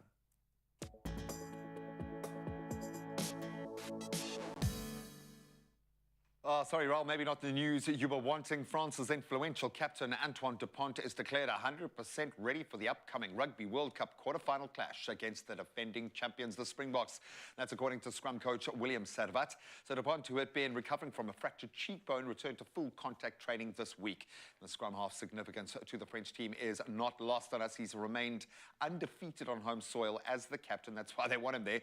Dupont has been a key playmaker, scoring 2 tries and providing 12 assists since taking on that captaincy in November of 2021. France is, of course, expected to announce their starting lineup tomorrow. Now, on to the other World Cup and cricket. And in a dominant performance that would have scared a lot of teams, Captain Rohit Sharma led India to a resounding 8-wicket victory over Afghanistan with his record-breaking 7th Cricket World Cup century. Incredible.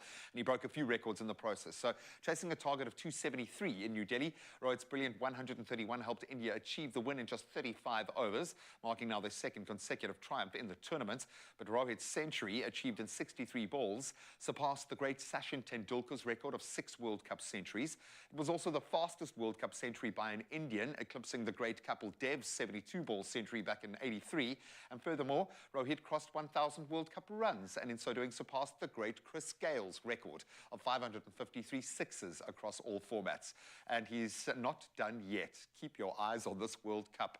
Now we turn to motorsports and punitive measures, possibly for Aston Martin's driver Lance Stroll, who's under investigation by Formula One's governing body for potential rule breaches during the recent Qatar Grand Prix. So the FIA compliance officer is now engaging in discussions with the Canadian driver regarding several incidents that may have contravened FIA rules and procedures. So Stroll's actions, including throwing his steering wheel and a disagreement with his trainer, were notable during the event. Stroll has also voiced criticism of penalties for track limit violations and extreme weather conditions. That was after the race. So certainly watch that space. Likewise, next year's tennis roster, as tournament director Craig Tilley has announced yesterday that tennis legend Rafa Nadal will be back. He's going to be making his comeback at the Australian Open in January next year.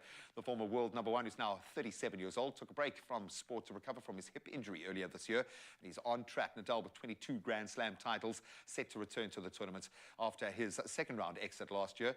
And his recovery process, estimated at around 5 months, appears to be well on track.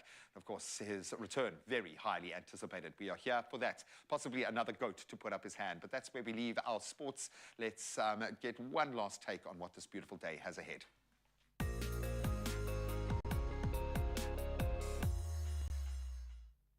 Thank you so much, G-Man. Yes, one last time, let's dive into those temperatures, see what you can expect for the day, and then we've got a competition happening. So enjoy this. I'll chat to you soon.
We've seen those temperatures, and one last time, let's chat winners of those sunrise views. And next up, we've got Louise Cherry all the way out there, sending in so many pictures. And this morning, another absolute winner. This one is taken in Alberton, and what a beautiful shot. HDR. Look at the contrast in the clouds there, and just as the sun's about to rise. Thank you so much for sending this in. We have ourselves a winner, and we'll do it all again tomorrow morning, Mzansi. So don't forget, we're choosing one sunrise viewer winner, and you could be that lucky person walking away with 100 Rand. For now, though, Mzansi, still lots more to look forward to on your Feel Good Breakfast Show. Don't go anywhere, because we'll be sharing a voice note from Louise. So let's just hear that, and then I'll tell you what else is happening for the rest of the show. Louise, what do you have to say about that beautiful picture? Good morning, Expresso family. It's Louise Cherry here from Alberton. The sun is shining beautifully with the rain clouds. Sure, it's been so hot here in the Gauteng. I tell you, we need this rain desperately. And with all the little birds singing, I'm sure you can hear them. Have a wonderful, wonderful day, and God bless you all. Cheers, bye.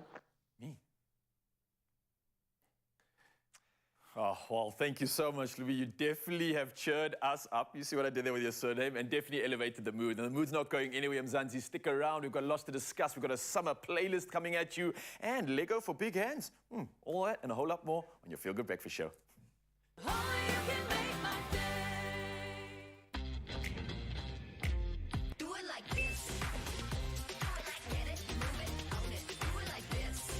Bespoke.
It's my feel-good breakfast show. Welcome back. Are you ready to explore the colorful world of Lego Duplo Play? We are. Director of Care for Education, doing amazing work. Brent Hutchison now joins us to chat about how these iconic building bricks spark creativity, nurture early development, and also mature emotional skills and bring joy to children from the earliest ages to all ages. Brent, thank you so much for joining us, buddy. I love this. So I've got 2 young kids, so I've been through the Duplo process, and I'm now progressing to, we've got big bricks and small bricks in our house, which is great. You're about to enter the big brick phase. Very, very cool. For me, my imagination's going wild. When you see a world start to create and form, it does some magical things. But what does this actually do? Why have you made this kind of the common thread with the work that you do? Why are these big bricks so powerful? So big bricks are really important. A lot of people understand the small Lego bricks, and the Duplo bricks are double the size. Duplo comes from Latin for double, so it means double the width, double the height. But more importantly, it helps children with their development. A lot of people don't know this, that we have to build outside a child's range of vision in order to develop problem solving and lateral thinking. So the large brick actually helps with development. It's a really important process. I love that, and it's fun. And it's engaging. Yeah, and you suddenly looked up and you were like, yeah, that's so interesting. When you mean like double outside of their range of vision, what do you mean by that? So range of vision for a child and for an adult is generally the distance between your 2 hands, and we don't want them working here. So we want them working outside. So when we develop a... Imagine and build exactly. So when you take the animals and you start playing with the animals outside of this, you're outside your range of vision. You're doing crossing the midline, bilateral integration, all the developmental skills that parents would want their children to go through. And you get to do it with them, which is a beautiful part of the process as well. I love that. What are we talking age here? Because I know obviously choking hazards are why they're smaller bricks. You've got to be really careful. This feels very safe. What's the ideal age bracket? So the age bracket, I would say, is anything from 1.5. Once they're 1.5 up until, you know, they say 5, 6 years old. But I've definitely seen it helping children right up till 12. Yeah. So don't underestimate the power of Duplo. Duplo is a really important tool. It builds quickly, but more importantly, it breaks down quickly. And for children to learn, they need to break things down. And do it again. And do it break again. It down. So do trial and error, do it again. Resilience teaches all of those skills. Yeah, like that's something that a lot of parents don't talk about, is that failure is such an important part of development because you get to reiterate. And iteration is the way to learn, right? That's it, 100%. I love that. So what other skills are we picking up here? Let's pump it up here, because there's a reason why this has become literally a building block for education. Yeah. There is something so right about this balance. What are some of the skills that we're developing here? Obviously, the resilience being a big one. Look at how much so my mask. So that's creativity and imagination. But more importantly, there's also cognitive skills. You know, so we look at numeracy, literacy, the pre-numeracy, pre-literacy, all the things that need to be in place for children to learn to read. And in our country, we really need that. Oh, for sure. So, and then social emotional skills, how to learn to share. Can you share this product with other children? Can you build with other children? Can we make it together? Yeah, yes. Conversation. What about language, vocabulary? And then gross motor movements. We can do lots of games and activities, lots of fun. A simple one would be take 2 bricks and just get children, you know, we often think about just building and stacking them on top of each other. But what happens if I took the 2 bricks and asked you to juggle them or to play with them?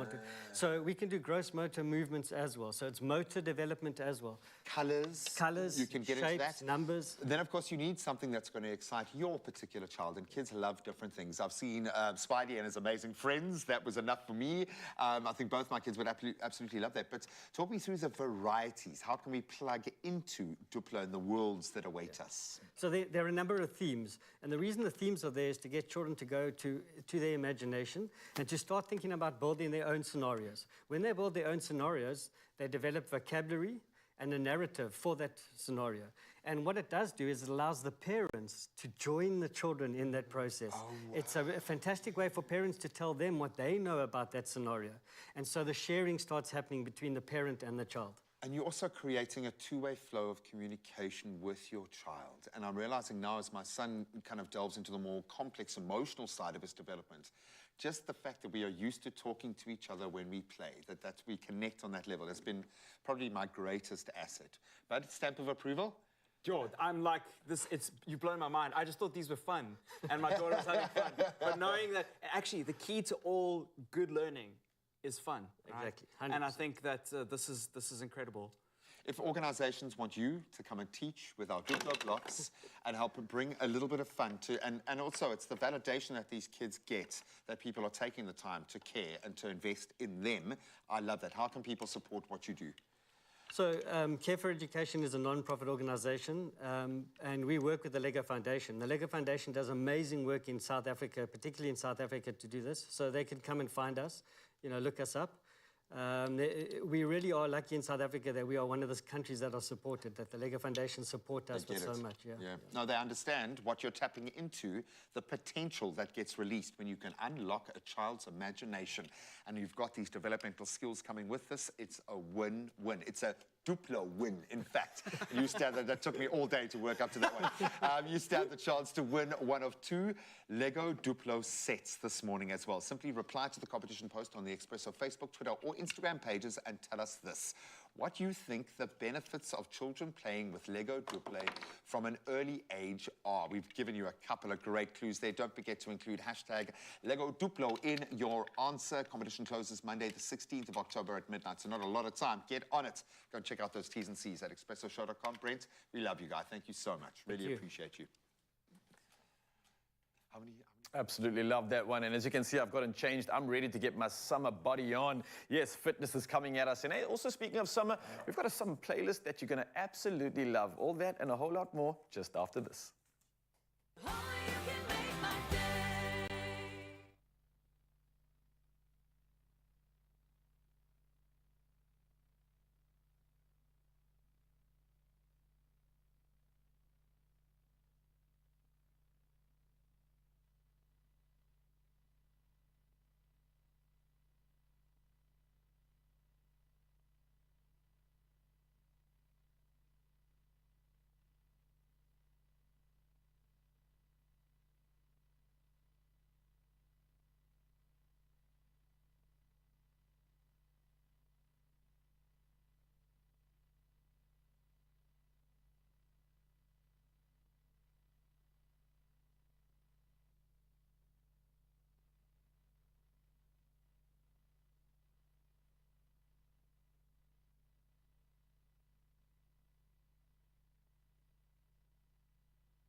It's my feel-good breakfast show. Welcome back, you beauties. The sun is rising a little bit earlier. We know this because we rise with the sun every single day.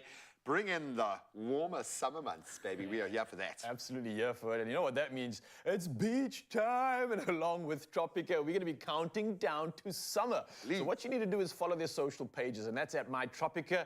And you would have seen some awesome content over the past few weeks, including travel guides and some really sweet playlists to get your summer vibes on. We love the sound of a summer playlist. It does beg the question, though, are you the kind of guy that will rock up at a beach? You're looking at me already like you're probably not, but I can see you rocking with your old school beatbox, boombox, and just dropping a thing. Do you create a vibe wherever you go, or you? I gotta say, man, like I sometimes used to, and I come from a culture that just takes music wherever we go. But I've learned to understand that you need to appreciate and tap into the natural sound and beauty of our environment. So I tend to try disencourage that because don't listen to Karen, brother. Yeah, it also don't let impacts other Karen people shut you in down. the same in the same space. You know, the people that carry speakers to the beach are all in high school. He's angry. This is my old person saying, you're climbing on the mountain, man. You're climbing up Lion's Head. And someone's got it attached to their boombox. And I kid you not, 90% of the time, they're in high school. They're a good teenager. I see you, but I raise you a counterpoint here because for me, I only feel it when I hear it, man. When you feel the music, when that kicks in, then you know it's summer. Wear headphones. No, but I want everyone to feel the joy, Everyone man. must hear my song. Caring is not caring when it comes to music. I love it, man. But listen, the latest, which is dropping tomorrow, is the Tropica Ultimate Beach Day playlist. It's something you definitely want to get into. It's featuring all of the tunes that are perfect for chilling, tanning, and of course enjoying an ice-cold Tropica. Welcome to the islands. What else could be better? Yeah, man. And there's some songs that we need to play. And so now that we've established, okay, you might get a bit of pushback, but it's okay to take your Bluetooth speaker to the beach if you want. Headphones? Yeah, man. Or you know, use your earbuds. It's just perfectly fine like that. But there are a couple of songs that I think really do need to get onto your beach playlist. And I think one for me, coming from a local perspective, one of the best, quite literally, it takes us back to the beach. Take a listen to this.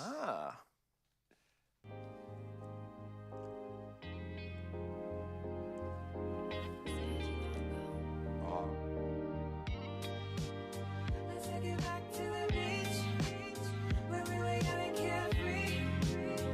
This is how it should be. Set the scene, how we feel. Let's take it back to the beach. That's almost 10 years old, yo. Really? I did not know that was a South African song. Yeah, man. Sketchy Bongo, Shekinah, and Carl that's Day. Sketchy Bongo? I know. Add it to your list. It's timeless, 2014 is when it came out, I can't believe that. And it's still relevant. Oh, for sure, bro. But when something makes it onto your playlist for a beach day, it's got to span generations, bro, because every year has a classic, has an anthem to get behind. And that is beautiful. So to that little creative that brought us that, we love you. Thank you for taking us back to the beach. But let's get into our choices. Buddy, give me that song that embodies it for you. So I was thinking about so many songs, and there are so many songs that you could add to this playlist. But what was important to me was make sure that we support local. And I wanted to support my boys on this one. So there isn't a music video for this just yet, but a lot of us might know of Luke Goliath. He's been on the show. We chatted to him before.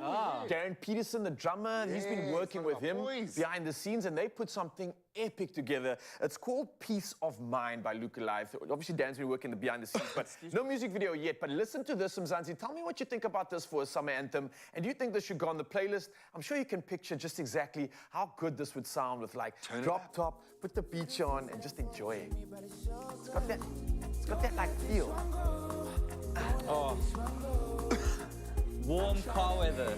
Yeah, you feel that, right? Buddy, look, that track's so hot right now, that's going to blow up on TikTok. So shout out to Luke, man. Hopefully there's a music video soon for that. And let's encourage and support more local artists. Tell them you'll unleash the love antenna for that music video. The love antenna? Ready for it. It'll come. Buddy, hit us up there, bro. Okay, so we know that you're not going to play it on your Bluetooth speaker. So what's on your earphones when you go to the beach? You know, actually, I had an idea for this, but Nati Mukai's song earlier was amazing. That was magical, so you've got to stay tuned for that. There's some more stuff coming later. But I'm a big Blink-182 fan. Really? And I used to be in a punk band in high school. I was going to say, but surely you're not old enough. My buddies just come from the concert. I know.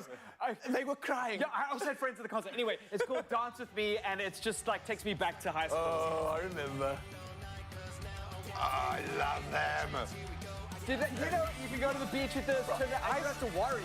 I still go to certain places called clubs, and they still play this song at early hours in the morning. It's a party. And people still love it, and they still jam. You know what it is? It's like punk music is about a carefree vibe and not carry. And that's what I like about summer. It's like the year's done, there's no responsibility, just chill. It's individualistic. I love it. It means that you can be an individual and it's beautiful. So I like this song because it actually echoed what my life was like when this song came out. It was like the truest reflection of the vibe that I was in with this amazing group of mates.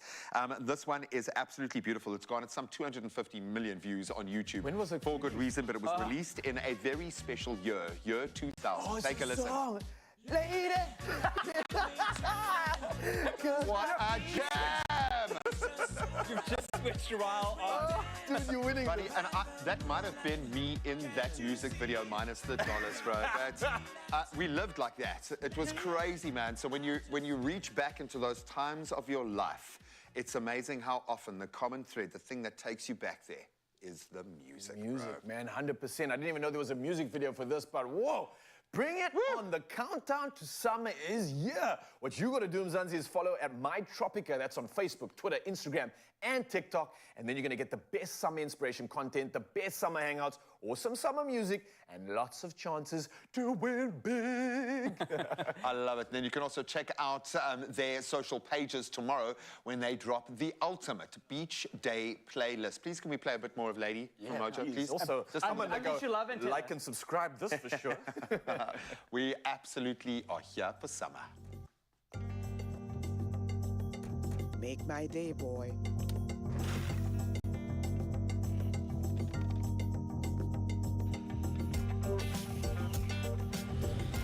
Tropica, nothing smoother.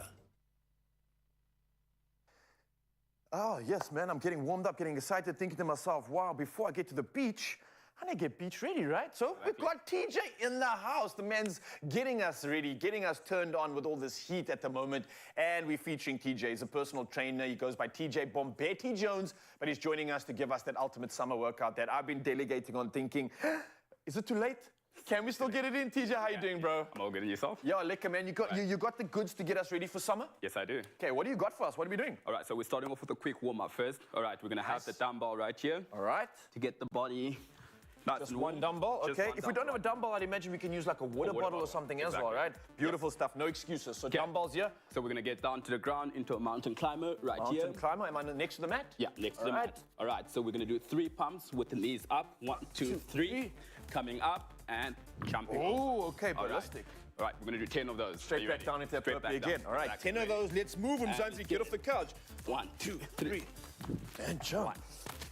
1, 2, 3. Whew, all right, already feeling the cardio going on here, man. And again, sneaking in some ab work here from the mountain climbers. So definitely feeling the heart rate pumping up, the blood is pumping. And this is the kind of workout that I think is going to get you shredded. Woo. All right, keeping on moving. All right, is it normal to feel a burn right now? Yep. Woo, because I'm feeling it, the glutes, feeling it in the shoulders and the core. Last one. And 10. Woo! All right. How are we feeling? I'm warm, bro. I'm ready. Let's get straight to that next exercise. Next exercise, grabbing both dumbbells. Both dumbbells or water bottles, like we just said, or whatever you have that's heavy. All right, there's 2 movements to this exercise. Yeah. First one is a reverse lunge right here. Okay. Second movement, bicep curl. Ooh, nice. Okay. And coming back up. Keeping it nice and dynamic. And alternating. All right, so again, alternating bicep curl. Exactly. And then standing again. Perfect. Anything I should be looking out for when it comes to my lunge and my bicep curl? Chest up, shoulders back. Chest Keep your up, elbows close to shoulders your body. back, elbows close to my body, so don't flare them out. Not flared out. Ooh, yeah, that really targets the bicep All right, quite a you bit. ready? We're gonna do 10 All right. each leg. Oh, that was just a warm-up. That was just a warm-up. Okay, 5 each leg, let's go. Starting off with the left leg. All right. And let's get it. Let's get it, Mzansi. Come join us right now. If you want to get your shredded on, you want to get your fitness on, get ready for summer. And 3. Feeling it already. Oh, yeah. 4. Oh. 5. Nice. Get that squeeze. 6. Lovely. 7. 8. 9. One more. Beautiful stuff, man. And 10. Lovely. All right, I think we've got time for one more exercise, bro. Yeah. Bring it on. What do you got for So us? as you know, we've got 3 heads on our shoulders. Yeah. But today we're going to target the 2 heads, frontal head and lateral head. Nice. Starting with the lateral movement right here, all the way to the side, and we're going to the front. All right. So that lateral movement, when we're looking at ourselves front on, it's going to kind of give us more shape in the shoulder, right? Exactly. Give us that aesthetic muscle that we're also looking for on the beach. That's correct. Maybe we could even look like TJ. I can see the man's arms bulging out of that t-shirt right now. The t-shirt is barely holding on, but man, he is looking like he's ready for summer. Of course, Mzansi, if you want to get involved in this game as well, reach out to this man. He's got a plethora of exercises that can assist you in getting ready for the season. All right, we're going to finish off with that one? All right, let's do 10. 10 in a row, let's Ready, go. and let's go. Side and front. Oh, lovely. Oh, yes, brother. The burn is real. 3. The blood is pumping, and TJ's come through with the absolute goods, brother. Thank you so much for this workout. Thank you for serving us. And again, as I said, Mzansi, you want more fat-burning exercises that are going to get you shredded for summer. TJ's your guy. Reach out to him online. You can find him on the socials, and he'll definitely be able to assist you and guide you into summer. Whew. Brother, burning, absolutely love that. And I think I'm absolutely hyped for summer. I know you are too. Find this man and enjoy. Whew. Another round? I don't think anyone's got but you've got to hold back for these TV things, man. You've got to hold back for TV workouts. We're absolutely scintillating stuff. We're going to have a little bit of fun after the break. We're going to play a game of Binge It or Bash It, and we're going to focus on drama series. See if you love them or hate them. We're going to kick them out the window. Then, my friend, this is not getting kicked out the window. No. What are we making on the coals? A whole trout on the coals with a delicious wasabi. And there wasn't a figure of speech. We are literally making a whole stuffed trout. Whole stuffed trout on the braai with a wasabi potato bake. Oh, I'm here for that. The coals are going. Stick around. Winter's behind us and it's time to get busy living, or it would be if not for that unwelcome guest, allergies. So show them the door with Levojex and Expresso's 5,000 Reasons to Love Spring competition. This month, you stand to win cash prizes of 5,000 Rand each when you answer the weekly questions on Expresso's Facebook, Twitter and Instagram pages and include that hashtag Levojex in your answer. T's and C's apply.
It's my feel-good breakfast show. Welcome back. Brace yourself. Hold on to your remotes tightly because it's time to play Binge It or Bash It. Today's theme is popular drama series, and we've included some new smash hits and a few old classics.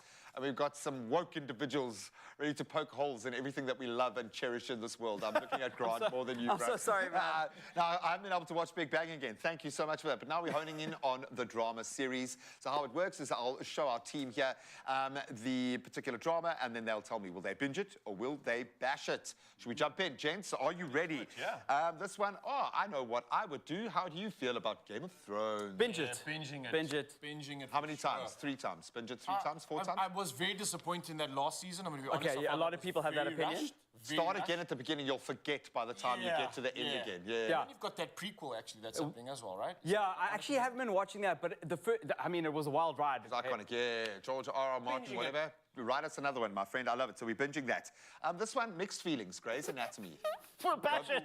Bash it! I used to watch it back in the early days. I don't binge it anymore. So I'm going to bash it now. What's her name who made the show? Rhymes? Shonda Rhimes. There we go. Yeah. She's got a very specific style, and I don't think we want to bash her too much because actually some really cool stuff. Yeah, that she makes. she's amazing. But I think it just went on too long. I just that's me personally bashing it, only for the reason that it went on for so long. They need to end something beautiful like that. Yeah, no, I just found it quite irritating. Binge it! Oh, wow. Binge all Binge day, it! every day, on a Sunday. Insane. Yeah. I actually thought about binging it again, and Better Call Saul is really, really good. But yeah, it's the same kind of creative machine that's created it. Go back and watch it again if you haven't watched it in a while. What's the youngster that he works Aaron, with? yeah. Brilliant. He's phenomenal, man. Phenomenal. Yeah. Aaron Paul. Yeah, Yeah, Paul, that's man. it. Definitely a binge on that. Yeah, for me, this is one of the greatest series ever made. Pretty hardcore, it comes with a warning, but great. Absolutely great. This one, again, mixed feelings. And I don't know if you're a royalist or not, but this one was very well made. It's very well made. Beautifully It made. was well made. It gave me a lot of colonial feels, though, and that's the only reason why I maybe bashing. Yeah, I feel the same. You're well I within feel the your right same. to be able to I can't do watch that, it because yes. all I hear is like how great the royalty and the monarch was, and I just like, I can't. It just, Yeah, look, it's I mean, great production. Look, there is some light and shade in there as well, and I think set against what's been happening within the royal family, the fact that they went ahead and still made this and did this, pretty cool. I like that. This one, it's going to take us back. Prison break. I almost got all the tattoos that he had. But Wentworth, hey, he was like glad you did it. hey, he was like the next generation's Jared Leto. Wentworth was like the guy. Everyone was like, oh my word. Bro, I was honestly going to get like Paul's more like roots tattooed on Surely me. what's he doing now? Is he like farming in the middle of nowhere? Or what's I think he works on security. He's trying to medical marijuana somewhere in California. I guarantee Yeah, you. he's doing I something guarantee cool, you. man. What a show. But the show was kind of a game changer, I think, for many. was. I'd be interested to go back and watch it again, see if I would still. Would you binge it? Would you I'd bash binge it up until the point where he breaks out of the prison, and then it becomes a bit crazy. It's a bit confusing. Yeah. I haven't actually seen it. Okay, well, you're going to go and binge it. This one has a devout following. Binge it. And now there's a new offshoot with the main character as well. Yes. So it's pretty cool. What's his name? Rhymes. Something rhymes. Go and check out his socials, Brew. He Not is crazy. Shonda Rhimes. He is crazy. Wrong TV show.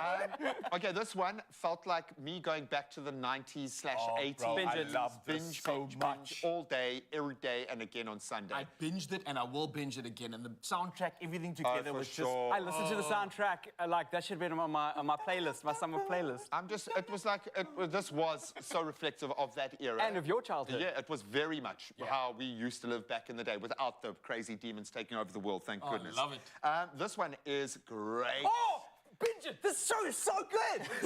I just watched it recently and I was like, I just put this off because I was like, this looks like some I haven't seen premise trash, but it's actually so good. I haven't seen it, so I should, right? It's kind of like if Game of Thrones was set in like the wealthiest people in the world and how broken their whole structure is. So Game of Thrones meets Gossip Girl. Yeah, with millions. No, but without celebrating wealth. Because that's what I thought it was going to be, and I couldn't watch it. It's a human story, not a money story. I like that. This one has a royal connection, but that you might not see on the surface. This one's cool. You know what? I love the show a lot, but I'm going to bash it. Because it really became quite predictable. It really became quite like a recipe. But I loved it, man. I loved the This power. is the NCIS of lawyer shows. Okay, and then look, really cool. I loved it. We did have one more, but it's been lost. So no, you don't get to binge Lost because no one knows what's going on. So if you're lost on what to watch next, then you're in for a treat. With Vodacom Enhance, you can now access the latest streaming platforms to access all of the content you want and you need, and then pay conveniently using your Vodacom account. It's a game changer. You can even sign up for Prime Video for 79 Rand per month, and there are some very grown-up, awesome shows on Prime Video. Oh, The and Boys, you can get the Gen first V. 3 months for free. So to enhance your binge sessions, visit vodacom.co.za and start enhancing your own visual capability. There are some amazing, amazing treats out there. Now I think it's time to get back to the braai. I'm going to get my binge on. Santi, enhance what you love. Add more of what you need to your contract. Choose from a range of enhanced options in-store or online. Further together, Vodacom. Hey, what's cooking? Good looking. Wow. Hey, are you trying to woo me today? I am. I've even got the flames to draw you in like a moth to the flame. You've beguiled me, my friend. So yes, we are whipping up something really special today. Braai season is in full swing, and today we are throwing some trout on the grill, paired with a delicious caramelized potato bake featuring wasabi. It's going to enhance the flavor of this already flavorful trout beautifully. These are two incredible dishes standing alone. Together, something heavenly, divine, It is. in fact. And the thing is, you might be thinking, why pair a potato bake with the braai vibes? It's still kind of chilly outside. So you got the freshness of your broccoli, your 10% broccoli, but then something a little warming, like soul warming. I'm coming through with that potato bake. What I like about this is a potato bake that becomes a main. So if you've got people who are eating away from the fish or away from meat or something like that, you can serve them something that's full value, deliciousness, amazingness. There we go. They're not getting like plan B. You know what I'm saying? They're not. They're You've not. got two plan A's here about to share the same table. This is just amazing. And It this feels is. like you're scoring unbelievable value. You really are, and it's become my favorite and our favorite at home as well. This trout is so delicious. It's all about the convenience. The butter that's inside there, by the way, it comes with so much butter.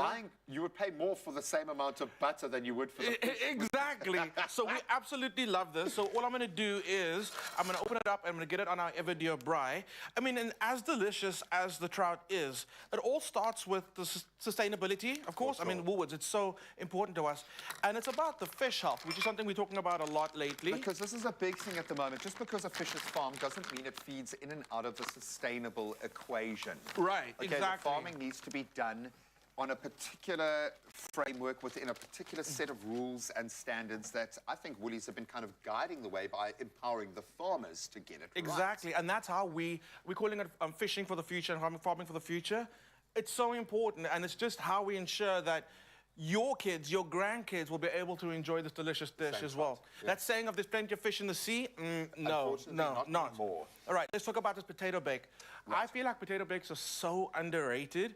They are just so delicious, and I feel like we need to be making more of them. Until we need them, and then it's like, oh, okay, what's that one thing that everybody loves? Oh, potato bake. Potato bake, absolutely. So I'm going to ask you to get started with that. We've got some sour cream and cream joining into our mixing bowl.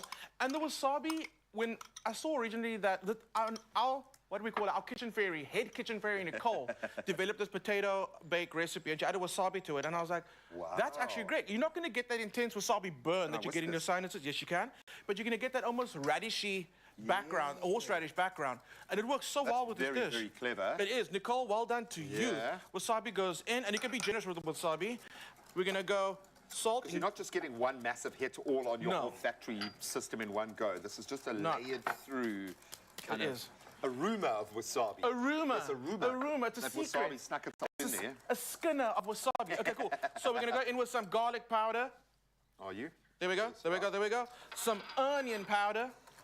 I put salt in already. And this one is white pepper. There we go. White pepper in. White pepper and potatoes. They a match made in heaven. So what you're going to do is you're going to need to thin this down a little bit. I would add a little bit of water, a little bit of milk, just to thin it down. Can we grab a little bit of water or milk if anyone can? Someone's coming. Someone's coming. Aid. So what you're gonna do? All you're gonna do is once you get that mixture together with that water I just want or to put that this on milk. a slice of bread and eat it, man. Hey? And? Yo, that's. I think we just came with a brand new dip. Also a baked potato with that in there. Get out of town. Wow. Get out of town. We just came with something really amazing. Okay. While we wait for our moisture, thank you, our chief hydrator. Salary mensa. Thank you. With his eyes, because he doesn't have a microphone. You see, now he is the most consummate professional that I've ever worked with. And he talks more than I do, eh? Don't let anyone tell you different. Lucian. But he's the control he used there not to talk because he didn't have a microphone. Okay, cool. I'm gonna give this a good mix. We're gonna mix our potatoes with this. I want to do this as glamorously as I can, but I don't think glamorous is not gonna happen right now. Into a dish. We didn't add any eggs. We didn't have to make a white sauce.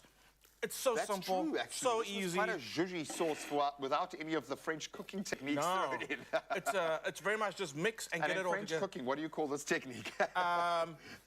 I don't know. Make sure everything's covered in that sauce. You don't have to, if you want to really spend a lot of time like arranging them, cool. No, I like it like that. You get crispy ends. That's it. You want edges. Edges when there's crisp and caramelization. You need edges. There we go. And with our trout, it's going nicely there. I would imagine we don't have to cook for too long, presumably. What are we going for? So what you want to do is and this is where the butter saves you. stops it from overcooking. I generally do go for about 10 minutes aside. Okay. And if you're not sure, pop it in the oven for 5 minutes. Sure. And that's all you do need. I'm gonna... Because you're gifted with a lot of moisture content on the inside, so you're not going to dry it out. No, it's not not at going all. to destroy that meat. In terms of the heat of the coals, obviously you're using small coals here. And we want the caramelization, but we don't want to overdo it, No, right? So it's a medium heat right now, and that's what you're looking for. So what I'm doing also, I'm adding the tenders and broccoli, plus the butter that comes with it. Here's what happens. That butter melts, drips on the coals, creates smoke, but there's herbs and there's garlic in that butter. That's going to permeate through the fish, through the broccoli. We're using one brine. You're going to try and do as much as you can on it, but at the same time create so much flavor. That's how you're doing it. And I'm thinking, if you've got a Weber or you've got, like, you get yourself some tinfoil little buckies and things like that, you can make bakes on the brine as well with that same beautiful smoky flavor. Absolutely. What do we need to finish off here? We've got our crispy onions, which we put on everything. As soon as your bake comes out the oven, hit it with a little bit of that palm while it's still warm, so that it just melt. For the and then funkiness, extra crunch from the onion, crispy onions. Hit it on your broccoli as well. Hit it on everything. Please do it everywhere. Everything. I made a lasagna with the chili onion Oh, the yes. other day on the surface. My goodness, on a different level. This is a high value meal, high nutritional value. The content, what you're getting out of here, absolutely beautiful. This is 5-star, buddy. Hey? That's how you chase a sirloin on the braais. This is the only way you can follow up a piece of meat like that, is with a beautiful, exquisite piece of fish, and it's the whole trout with a beautiful stuffing, and then, of course, an incredible potato bake that our own chef Nicole drafted the recipe for, and it is astounding. So well done to Team Expresso, well done to Team Woolies for pulling this one off. If you want to get your hands on this, shop it right now.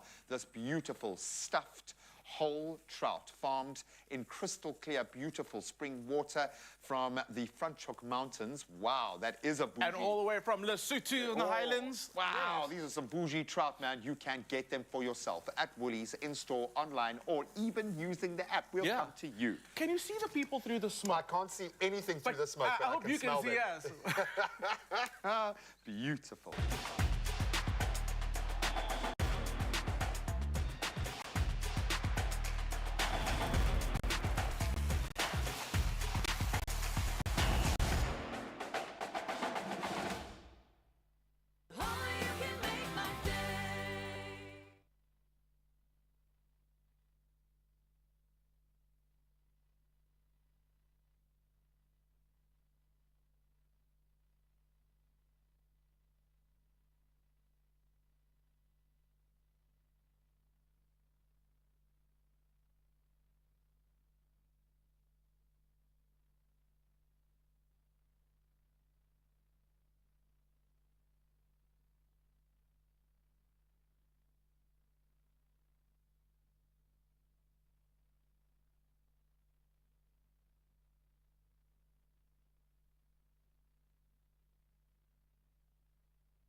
It's my feel-good breakfast show.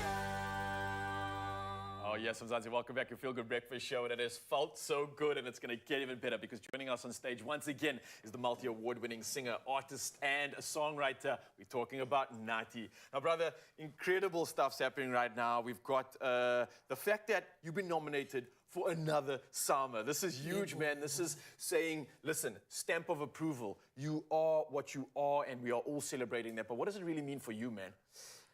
Yazi kumnandi kakhulu ubhuti wami ubana ngaba ufumana izinto ezinje unominatwe yabo because ekugqibeleni ibonakalisa ukuthi lo msebenzi wenzayo uyancomeka abantu bawuthanda uyabo so nami ndiziva kamnandi kakhulu and yanibonisa ubana ngaba maningatyhafi maningabasatyhafa uyabo maniqhubeleke yeah And look, your work is paying off so much so that we out here celebrating it, celebrating your authenticity, celebrating the fact that you're taking your culture, you're taking your people and you're putting them on the pedestal, and that's what we absolutely love, man. The pedestal is going to carry on. The celebrations are carrying on tomorrow, I believe. There's a big event happening. A lot of them, Zanzi, that's heard you now want to get involved and hear you. Where can they do that? What's happening tomorrow?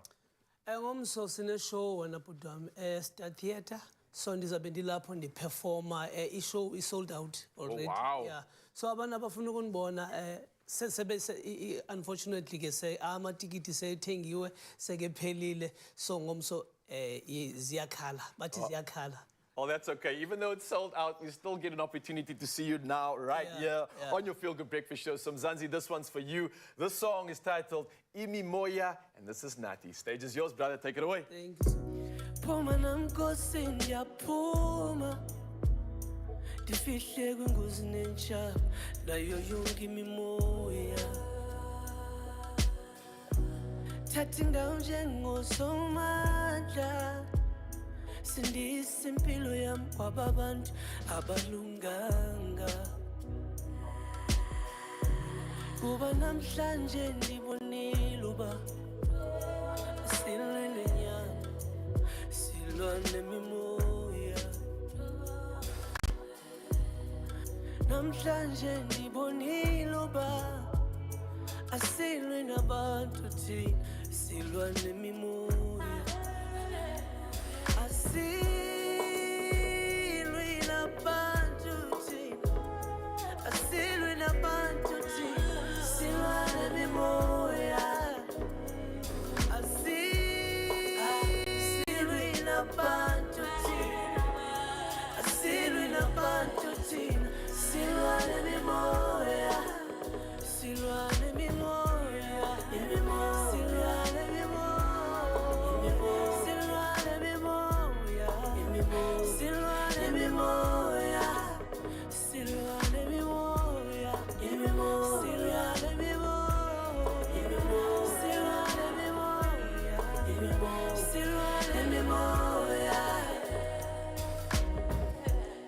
ezinye izinto azilungi noma ungazama zibanjwe emoyeni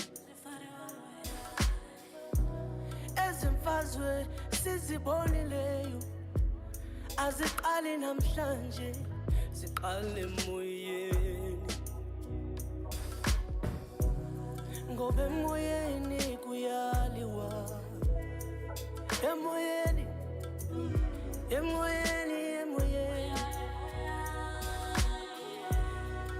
emoyeni emoyeni emoyeni emoyeni emoyeni kuyaliwa asilwi nabantu asilwi nabantu thina silwa nemimoya asilwi nabantu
Look, I know his very devout fan base are saying, yeah, I've been sleeping on Nati, but I think we have been sleeping on this young man. Sold out show tomorrow, but he's going to be performing one more time just for you on our social media platforms. So giving you guys a big, warm hug. We love you guys so much. Go and check us out on YouTube if you missed any of today's show. Some massive revelations, but have an amazing day. We'll see you tomorrow. Bye-bye. Don't let this one go. Don't let this one go. Another feel-good production.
Oh, yes, Mzansi, welcome back to all our live viewers on YouTube, Facebook Live, and everywhere else. Good morning to the digital world. You missed an incredible show if you weren't here, but don't worry, we've got a piece of all the magic and action right now to share with you with the one and only Nati. Brother, you were incredible today. Thank you so much for sharing your real, raw, authentic gift with Mzansi. It's so special. What's it been like being out here on a live TV show, doing your thing, sharing your magic? Bekumnandi kakhulu ubudam namhlanje but mandithi bekumnandi kakhulu ukuba se-Cape Town. Kumnandi balapha izolo besise Paulsmo besiyokhuthaza abantu ababanjiweyo namhlanje sizaba sezikolweni siyokhuthaza abantwana abancinci ukwenzela uba bangaziboni nabo sebephakathi eprison. So yona nkonzo esiyenzayo ngoku sikhuthaza abaphakathi nabangaphandle. Even after prison siyabakhuthaza ubana ngaba kwenziwa kanjani ngaphandle indlela yokuziphatha uyabo. So I love that, man, and using your gift for such a higher purpose, not only sharing your voice for sing, but sharing your voice to inspire, like you mentioned now, and get people out of that hole. It's so difficult, especially when you're trying to get out of prison. And I think it's so difficult when I see artists sharing their gift, but they aren't doing more when they can. You're someone that influences, you're someone that inspires, and you're all about your community. Yeah. Why is that so important to you? Kubalulekile kumbudom because ayisonke singabantu abakhulele esilungwini abakhumshayo yabo. So ndifuna ukuvula amathuba abantwini ukuthi kuyenzeka even if awuthethi isilungu but ungaba kule ndawo ndikuyo yabo. Akunyanzelekanga ubana ngaba uthethe isilungu ukuze ube ngulo muntu endinguye. So kubalulekile kakhulu ukuthi ndisoloko ndibabonisa ukuthi uyakwazi uba kule ndawo ndikuyo but ube nguwe yabo. Yeah. I love that, and the fact that despite what you're proving right now, the circumstances that you're coming from, the fact that we are also sometimes forced to speak a language that we are not, that's not native to our tongue. And it's something that frustrates me, because when I see someone like you sharing your gift, proudly sharing your culture and where you come from, I think that's what resonates with South Africa. That's what resonates with people that are able to get behind you and celebrate you for exactly what you are. You're not trying to be anything else. I just want to say thank you for that, man. Big ups, I think, from the rest of the studio. Let's put our hands together for this man's authenticity right here. And I think it's only starting. So what you're doing for not only your community and your culture, but I think for the entire country is exactly what we want to be proud of. And that's something we can celebrate right now. So Mzansi, let's celebrate with Nati. Let's bring in this next song. This is Angeke. This is from his latest album. And brother, I just want to say thank you. Stage is all yours. Take it away, man. Yow!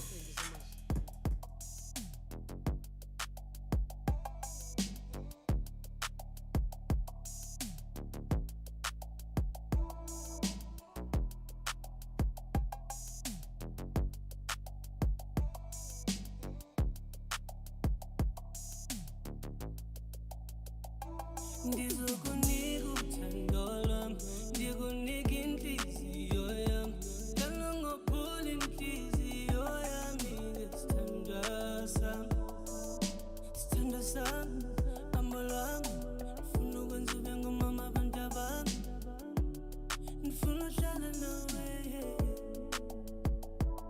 amehlo ami ndiwavalile, inhliziyo yami uyopholile, ndiyafuna uthetha kodwa ndifuna ube ndokhathaza, amehlo ami ndiwavalile, inhliziyo yami uyopholile, ndiyafuna uthetha kodwa ndifuna ube ndokhathaza, yazi indlela endikuthanda ngayo,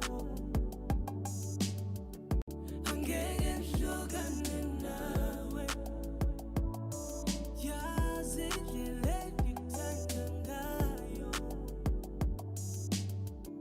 angeke ndihlukane nawe, hlukane nawe, hlukane nawe, hlukane nawe, angeke ndihlukane nawe, hlukane nawe, hlukane nawe, hlukane nawe, angeke ndihlukane nawe. Ubuyazi bami sisukaphi, ubuyazi bami siyaphi, ubuyazi bami sinezinto sidlule kuzo sobabili. Ubuyazi bami ndikuthanda kangakanani, ubuyazi bami siyofazlahlane njengoba sithembisene,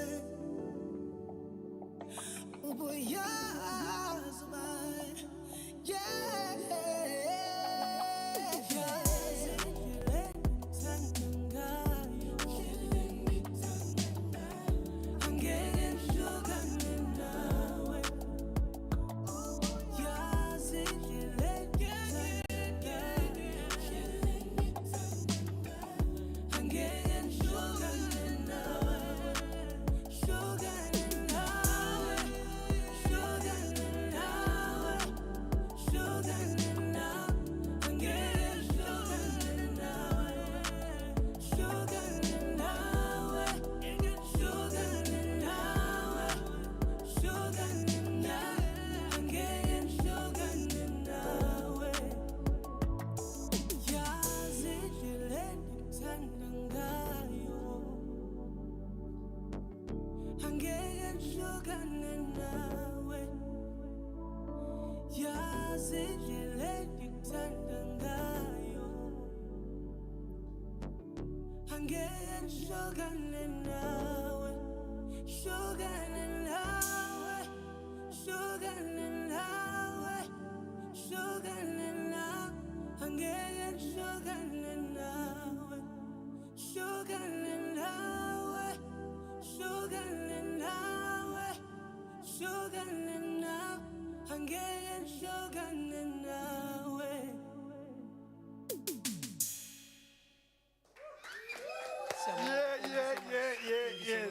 how we do it. Brother, once again, all I can say is thank you for serving. Thank you for sharing your energy and your talent with Mzansi.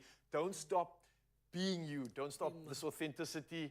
And brother, I just want to say have an incredible day. Good luck for tomorrow's sold-out show. And yeah, Mzansi, I hope you enjoyed it. That was your Feel Good Magic right here. It's your Feel Good Breakfast Show, and we'll do it all again tomorrow morning. To all our digital fans out there, YouTube, Facebook, Instagram, Twitter, TikTok, you name it, we absolutely love you. Have a beautiful day, guys. Nice stuff, bro. That was brilliant. Thank you so much, Budu. Thank you. Thank you so much.